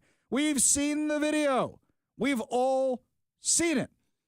So, Donald Trump actually called out the Democrats for he's doing a good job and they're not doing anything. And they're lying about everything else. Well, not all of them. I think you have a lot of them that they don't know where they are right now. I think they don't know what to do, like men playing in women's sports. I saw a guy that I know, good guy, Democrat. He's trying to justify, 2 days ago on television, he's being hammered, and he's trying to justify men playing in women's sports, and it's sad. I wanted to call him and say, you better get off that subject. That's not an 80-20. That's about a 97-3, okay? If they talk about, you know, the famous, they always say it's 80-20. What's not, a lot of these things are not 80-20, like transgender for everybody. Let's have transgender for everybody, your kids, everybody. That's not an 80-20. They always say that's 80-20. That's 99-1, I would say. So, look, in one way, I don't like talking about it because I don't want to talk them out of it, because, you know, it would be harder to beat them if they were normal on things. It shows that they're almost insane. And they do suffer from Trump derangement syndrome at a high level. And I guess I'm honored by that. But I'll say this, look. Yeah, that was President Trump talking to Sean Hannity aboard Air Force One. It's so bad that even CNN is calling out Hakeem Jeffries of why should the voters trust you guys, especially when you guys covered up for Joe Biden. This is one of the most cringy interviews ever when Wolf Blitzer of CNN, hang on, let me go to my little black book of the right-wing media conspiracy. Let's see, do I have CNN in here? No. I got Daily Caller. I got Daily Wire. No CNN in my little black book. So here's Wolf Blitzer grilling Hakeem Jeffries. From the book, President Biden didn't even recognize George Clooney at a fundraiser that the movie star was actually hosting for him. Why should voters trust Democrats when it's clear so many in your party went to great lengths to keep Biden's condition hidden from the public? I can't tell you what happened between George Clooney and President Biden. I wasn't at that event. What I can say is that we're not looking backward. We're going to continue to look forward, because at this moment, we've got real problems that need to be addressed on behalf of the American people, including the Republican effort to snatch away health care, snatch away food assistance, and hurt veterans. You interacted with President Biden during those days, those final days he was president of the United States. Did you sense there was a major deterioration? Well, in the conversations that I was able to have on behalf of the House Democratic Caucus in those final days, we simply expressed our perspective as to what would be best for the party at that given moment in time. President Biden subsequently made the decision that he was going to pass the baton to Vice President Kamala Harris. Of course, that was a decision that we supported strongly. Just very quickly, I want to ask you, Congressman Jeffries, you say we're not looking back, we're looking forward, but what happened in the past has to do with what's going to happen in the future and whether voters can trust Democrats. As you look back, you were in a leadership position when President Biden decided to run again. Should you have done more at that point to intervene? It's a great question in terms of whether voters can trust Democrats or not. Every single high-profile special election that has taken place since President Trump was inaugurated, a special election victory in Iowa in January, a special election victory in New York in February, a special election victory in Pennsylvania in March, a special election victory in Wisconsin in the Supreme Court race in April, and yesterday, decisively defeating a Republican incumbent in Omaha in a surprise to many observers. Clearly, voters are trusting Democrats. This year, when they go to the ballot... No, enough. I can't. He didn't answer a single question. He pivoted away to every single one to their message of, we're looking forward. But no, people can't trust you guys. You covered up the health issues of the President of the United States. You covered up his cognitive decline. And everybody knew it.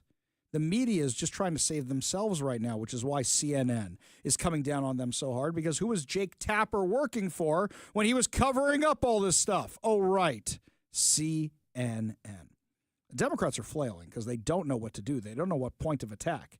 And when your enemy is making mistakes, don't interrupt them. We go to the Warrior Injury Law Studio line, take a call from Jason and Lacey. Jason, what's going on? Hey, bud. How's it going? So you gave Trump an A on his trip, but I think he gets a C minus. Did he take the plane? If he took the plane, he gets a C minus. So that's a fair thing that a lot of people are asking about. There's somebody claimed today, I think it was one of the people from Congress. I have to go back and double check this. I don't want to quote this inaccurately, but somebody claimed that actually the plane has been in negotiations since Joe Biden was in office. Now, let me give you the full story here, if that's accurate. If that's accurate, that means the Biden administration was about to pay for it. Then let's go to what we know is accurate. In February, the Trump administration was about to pay for this plane. Now we know that's being offered as a gift. Right now, it hasn't actually been accepted yet. So right now, the question is if they're actually going to accept it as a gift. Now, let me ask you, Jason, because I feel the same way about the plane you do. If they buy it versus accept it as a gift, does that undo all the rest of this here? No, that plane is full of problems. I mean, if the Israelis can hide explosives and pagers for a year and a half, who knows what they can hide in a plane for however long. That's So, exactly what I would say. I would agree with you, Jason. I want this plane to be off the table. I want this plane to be out of the conversation. Plus, here's the other thing. They're using it for maybe a few months before it goes to Donald Trump. Look, if Donald Trump wants to accept it as something for his library down the road, I'm not happy about it, but at least it's not involving the rest of the United States in it. You want to do that later on, that's your own business. But for right now, I really don't want anything to do with this plane. Plus, they're going to have to send it to a company to gut the inside, strip it down, and do everything to it. That's not going to take a month. That's going to take a couple years. Think what happens if a car is totaled and then somebody wants to repair the thing with a branded title. That thing doesn't come back right away. A car takes almost a year to be repaired from something like that. Yeah, that's crazy. And then there's also the plane that that China had wanted for their president or political, whatever it is, and then of course our government wanted to look at it for a while and keep it under wraps and do their little thing and put a bunch of bugs in it. So I mean, we all do this to each other. We know this. So the fact that we think that we can accept this as a gift that's not going to have a lot of problems attached to it is just crazy. I agree with you. And plus, what do we owe them for a $400 million gift? Look, here's the thing. I think 3 million people live in Qatar.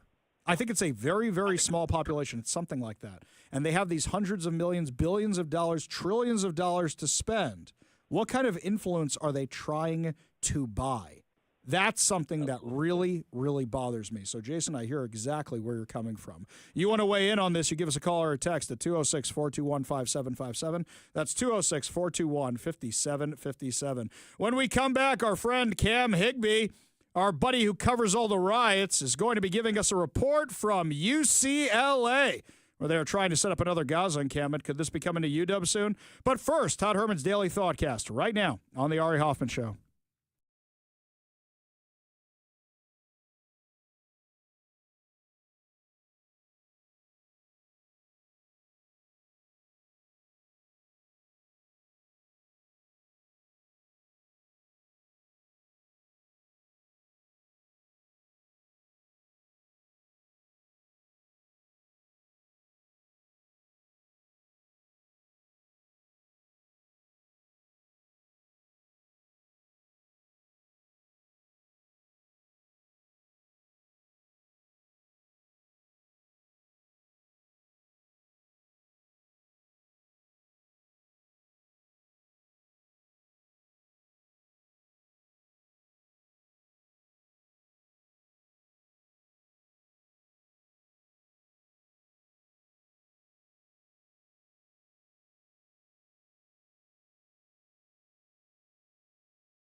Welcome back to the Ari Hoffman Show. Remember, if you missed any part of the show, you can always get the podcast at whatever your preferred podcast platform is. Also, don't forget to download the KVI app, and of course, you can stream us over at kvi.com. Well, today, out at UCLA, there were a whole bunch of Hamasniks trying to form another encampment. Lucky for us, our friend Cam Higbee, who's an investigative and undercover journalist for Today Is America, was down there in the middle of all that chaos, and he joins us now on the Warrior Injury Law studio line. Cam, how you doing, buddy? Good. How are you? I'm good. So are you seeing these guys be more violent than usual, the same amount of violence? How would you compare it to what you've seen in the past? Because I remember you were down there before you came up to live with us here in Seattle, Washington. Yeah. Well, I mean, I was definitely a little less ballsy than I usually am at UCLA today. So they didn't, they didn't have a lot of opportunities to assault me. I would say probably a little less than I've experienced in the past, but I think if I really would have done things that they didn't like, it would have been a lot worse for me. So I can't really speculate on what didn't happen, but I did get assaulted today, and I also had the corrupt university do a whole slew of things to try to remove me from the area that I was in. All right, so let's start from the very, very top of the story here. So you're down there. What were they mad about today, and what were they doing on campus? They are calling this Nakba Day, so it's, I guess, the 76th or 77th anniversary of this thing they call the Nakba that, in my opinion, didn't happen. But anyway, that's what they're protesting about, and they're doing all kinds of hunger strikes and stuff like that. Okay, so what they're basically doing is they're protesting the formation of the State of Israel. That's what they call the Nakba, the disaster. That's what that means. So they're mad about that. So they tried to recreate the Gaza encampment? Yeah, so they did something weird that didn't seem to make a lot of sense. From the top, when I showed up, there was this woman there who was counter-protesting them, and she had a megaphone, and she was shouting all kinds of stuff, some of it related to Israel, some of it related to Trump. She's just there counter-protesting, and she's using the megaphone. University officials actually came up to her and told her that she wasn't allowed to use amplified sound in this area because it wasn't a free speech zone, and we're standing 10 feet from this giant 200-person gathering where they're using amplified noise, and I'm kind of like, well, what about, is that a free speech zone over there? And he's like, no, that's not a free speech zone. I was like, okay, so why are we not doing anything about that? He's like, we are. There's like one guy in the ocean of people being completely blocked off. Like, all right, well, that doesn't look effective. So, so I guess I filmed around, they established this encampment, and it was kind of weird. They built the tents out of cardboard boxes, and they were saying they were recreating Jaffa, which I'm not exactly sure what had to do with anything. So they dug a hole and they planted an orange tree for Jaffa. And was it AstroTurf? Was it AstroTurf? I love when they dig holes in AstroTurf to plant things. They do that from time to time. I'd never seen that. No, it was it's dirt, and so they planted this tree, and then they're like hitting me with signs and stuff as I'm filming them, and so I'm like, okay. So they actually. First, they were in a different building protesting, and the police came in, and they were basically like, you can't be here. And then they left, and they went to the Dixon Quad where they had previously established the encampment, and they announced that they would be rebuilding Jaffa on Dixon Quad between Royce Hall and the library. And then the police came in again, and they moved again. And then that's where I got assaulted. And then the third location, a faculty member tried to steal my phone because I took a picture of her. A faculty member? Yeah, she tried to steal my phone. Okay. Yeah. Do we have a clear look at her face? Do we know who she is? Yeah, I actually, so this is a tentative identification. Let me just pull it up real quick. Yeah, no problem. I have a picture of her face posted. Mm-hmm. But her name is, she's a Palestinian, and her name, I can't find, here it is. So her name is Naur Judah. Okay. And she's a professor at UCLA. Allegedly, that's her name. That's what I'm hearing. That's the reports I'm getting. I've been sent photos of her face with her name. So that happened. Then they say basically the police are closing on them. So like, everybody disperse, leave in groups, go to a bathroom, change out of block. And that's their exact words, change out of block, and then leave as a normal person. And so I'm like, all right, well, I'm just going to follow the people with the tents and the signs. And I'm just going to wait outside of whatever room they change it in. So you followed them into the building to their staging area? Is that what it was? Yeah. So I followed them. I found their staging area, which is the Muslim Students Association on campus. In one of the buildings, I didn't notice specifically what building as I'm like running after them. But I went inside. I waited outside the building. They closed the door, even though it was a posted rule on the door. The Muslim Students Association don't close the door. It's open for everybody. Clearly not for me at least.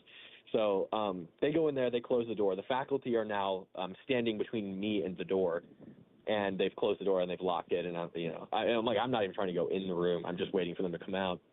And so they say they come up with this grand plan that they're going to, all the people in Casillas are going to run down the hallway, and I'm supposed to run after them. And they somehow thought I didn't hear the plan, and also thought that I would be dumb enough to fall for it. And this is the faculty member who cooked it up. So they all run down the hallway, and I'm just standing there. I'm like, I'm not like, I got my eyes on the prize right here.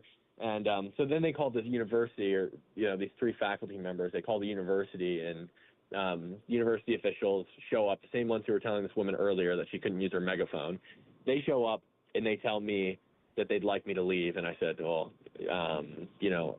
do I have to leave? And they're like, no. I'm like, am I allowed to stand in this hallway? Yes. But we'd ask you because you're making people uncomfortable. And I'm like, well, if I was a black student and a white guy came up and said, this person makes me uncomfortable, would that be a valid reason to remove me from the hallway? And he said, we're not going to get into that. And I said, well, it's the same thing. Like, they're not comfortable with me because I don't agree with them. And actually, I'm reporting on the terrible things they're doing. And so nothing came of that. They left. And then security came for the building. And they have badges.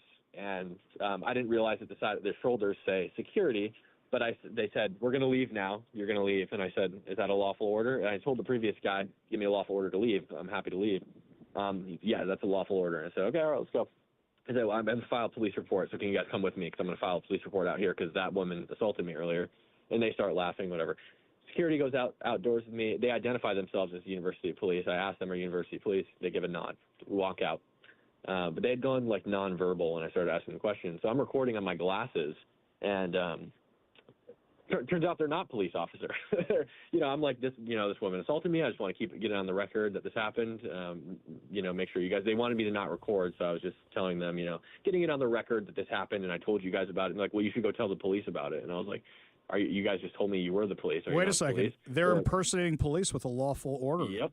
Mm-hmm. Okay. And Exactly. this is the campus security, or this is activists trying to look like campus security? No, this is the security for the building.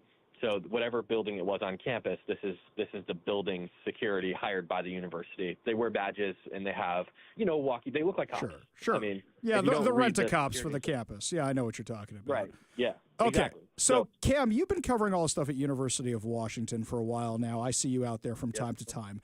And the stuff you're seeing down there, is this like raised compared to University of Washington? Are the stakes higher down there? Or do you think this is something that you're going to start seeing on more college campuses? I think it's something we're definitely going to start seeing on more college campuses, but I think it's flip-flop. So last year, if you asked me this question, I would have told you that UCLA was way worse. But with the recent attacks, and they were attacks at the University of Washington, the University of Washington is way worse. I've heard a lot of people call for fires at UCLA, but I've never seen somebody at UCLA light a fire on a structure and then block fire department from getting to that fire. That happened at University of Washington just a week ago. Yeah. And I was there for that. Crazy $1 million stuff. in damage. $1 million in damage. Absolutely crazy. Cam, I'm glad you're safe. Please keep us updated. What happens with the police? What happens with the prosecutors? What happens with the campus? Really do appreciate you taking the time out to spend with us today and give us all the details. Yeah, thanks for having me. Yeah, always a pleasure, buddy. You stay safe out there.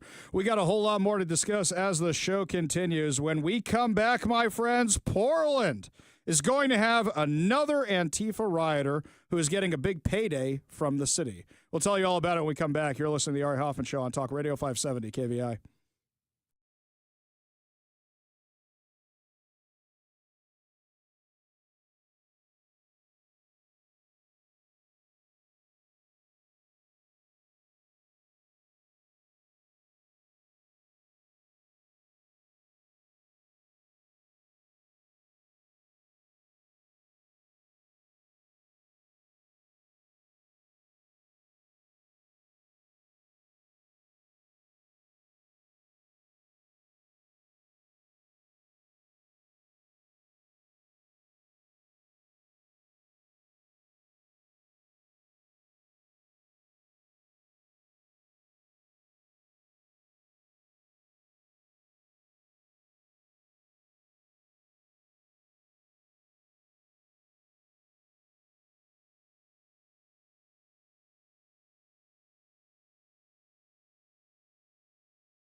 Welcome back to the Ari Hoffman Show. Just a reminder, coming up at 5:45, your chance to win fantabulous prizes, including a $50 Daniel's Broiler gift card and 2 tickets to the Roy Pioneer Rodeo, my friends.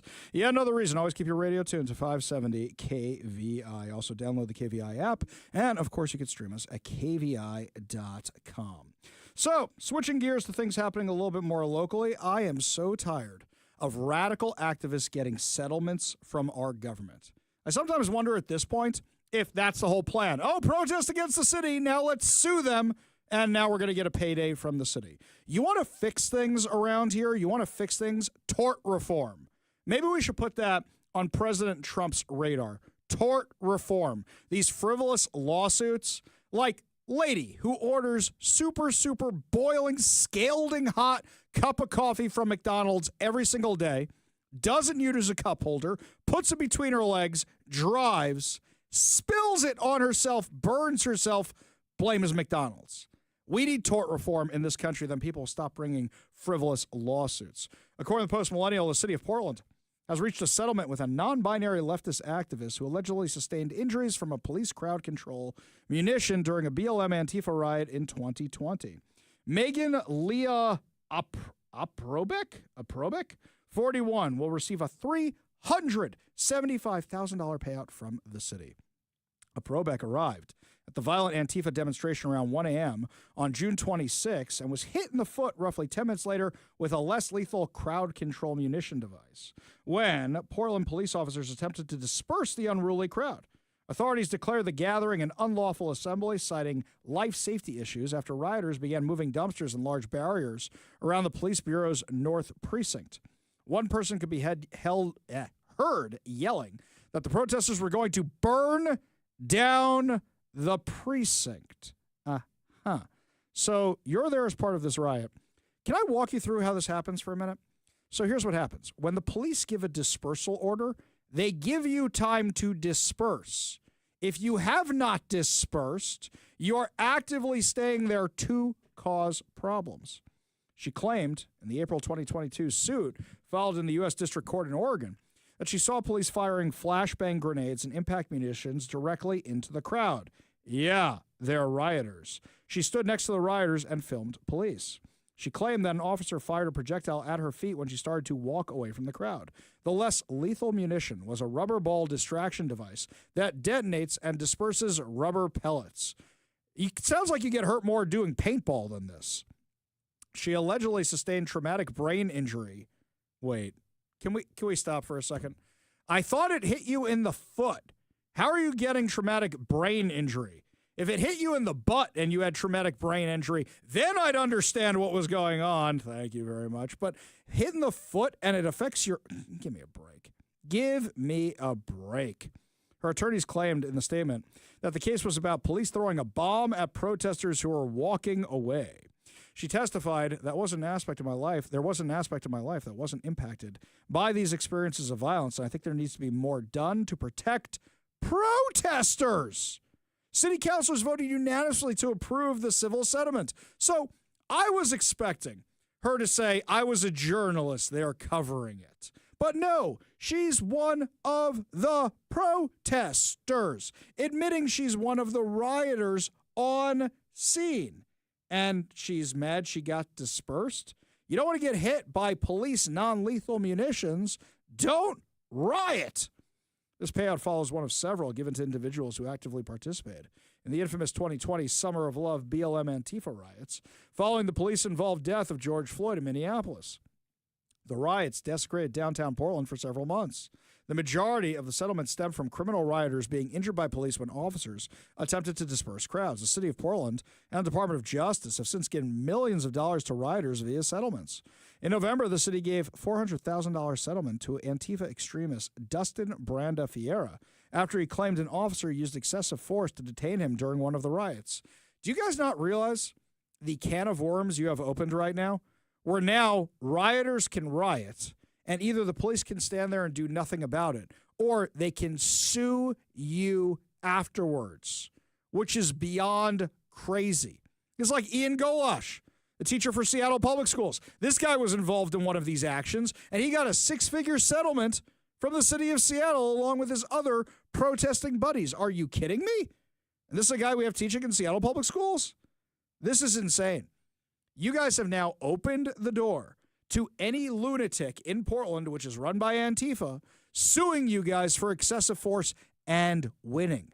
They're going to tell the police to stand down every single time. You have officially not just allowed Antifa to take over your city, but you're paying them to do it at this point.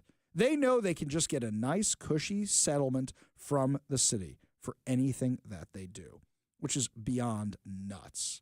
Oh, you think it's crazy there in Portland? It's even crazier down in California yesterday.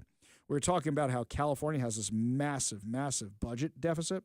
Yeah, well, now they're facing a $12 billion budget deficit and looking at making really, really deep cuts. We know what this is due to. This is due to the fact that a whole bunch of people moved out of town, taking their money, taking their businesses with them. California lost 2 congressional seats. Things have been so bad in the Golden State. Then, as opposed to saying, hey, you know what? Maybe we should curtail the spending because all these people are leaving and we don't have their tax revenue anymore. Instead, they dialed it up. And they said, hey, you know what we should do? We should give illegal immigrants health care. And then that's more money you don't have. So now, with all these problems, Gavin Newsom is now saying, you know what? Maybe we shouldn't be blowing all this money on illegal immigrants. If his state goes bust, then he doesn't get to be president. Well, see, I really want to be president. And Auntie Nancy guaranteed me the White House if I just did what I was told. So I want to be president, then go surfing. That's him. So now he's saying he wants to clean up all the homeless problems? Give me a break. You're the one whose watch it was under when it got super, super bad. The entire West Coast is just a disaster area at this point. Some people are probably just praying for the earthquake to just wash everything away. May make Portland smell a little bit better. Only good news, my friends. When we come back, your good news giveaway, your good news headlines, your chance to win a $50 gift card, plus so much more. You're listening to The Ari Hoffman Show on Talk Radio 570 KVI.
It is time to feel good as we wrap up another amazing episode of the Ari Hoffman Show right here on Talk Radio 570 KVI. And before we get to our good news giveaway, got some good news headlines for you. This one sounds like the origin story of a bad guy in a Spider-Man movie or a superhero movie. So this one from Como News, unparalleled anti-venom created from blood of man who injected himself with snake venom. Is this like tiger's blood? Is that what this is? Like Charlie Sheen trying out new things? Is that what this is about? From WKRC. I noticed something, by the way. Do you notice all these stories always come from WKRC? In Cincinnati? Always in Cincinnati, every single time. Scientists created an unparalleled anti-venom by using the blood of a man who was bitten by over 200 snakes and injected over 700 doses of venom into his body. For 18 years, Tim Freed intentionally injected himself with more than 700 doses of snake venom and allowed himself to be bitten by over 200 snakes in order to build up a tolerance to various venoms while he worked with snakes. His goal changed early on in his career after 2 cobra bites put him in a coma. Yeah, find a new profession, dude. He decided then that he was more interested in using his body to learn more about how to better treat snake bites and potentially saving a life. He said it just became a lifestyle, and I just kept pushing and pushing as hard as I could push for people who are 8,000 miles away from me who die from snake bites. One researcher from Centivax heard about Freed's goal. They realized he could be an important key to developing a highly applicable antivenom, or rather his blood could be. It's amazing he didn't turn into a snake himself. According to Dr. Jacob Glanville from Centivax, antivenom medicines are typically made by injecting small amounts of venom into animals, waiting for their immune systems to produce antibodies, and then harvesting the antibodies to be used on humans. Immediately, he thought if anybody in the world has developed these broadly neutralized antibodies, it's going to be Tim. So I reached out, Dr. Glanville said. The first call, I said, this might be awkward, but I'd love to get my hands on some of your blood. Researchers examined Freed's blood for the most useful antibodies with the specific intention of targeting elapids, which are the type of venomous snake that uses neurotoxins to paralyze its prey while killing them. According to a study, the research published in Cell, they found 2 antibodies that target the most popular neurotoxins present in elapid venom and used them to create an anti-venom cocktail that was administered to mice, along with the venom it was meant to protect against. Of the 19 failed doses of venom that were injected into the mice, the anti-venom protected them against 13 and partially protected them against the remaining 6. Dr. Glanville called the protection unparalleled, saying the cocktail likely covers a whole bunch of elapids for which there is no current antivenom. Researchers said this test was just the beginning of possibilities Freed's blood presents, that his antibodies will be a huge step forward in the anti-venom research. You know, there was this guy called the Lizard Man who would come to the synagogue. He'd do birthday parties for kids, that kind of stuff. I remember looking at his legs. It was just bites. The reptile man. That's what it was, not the lizard man. The reptile man.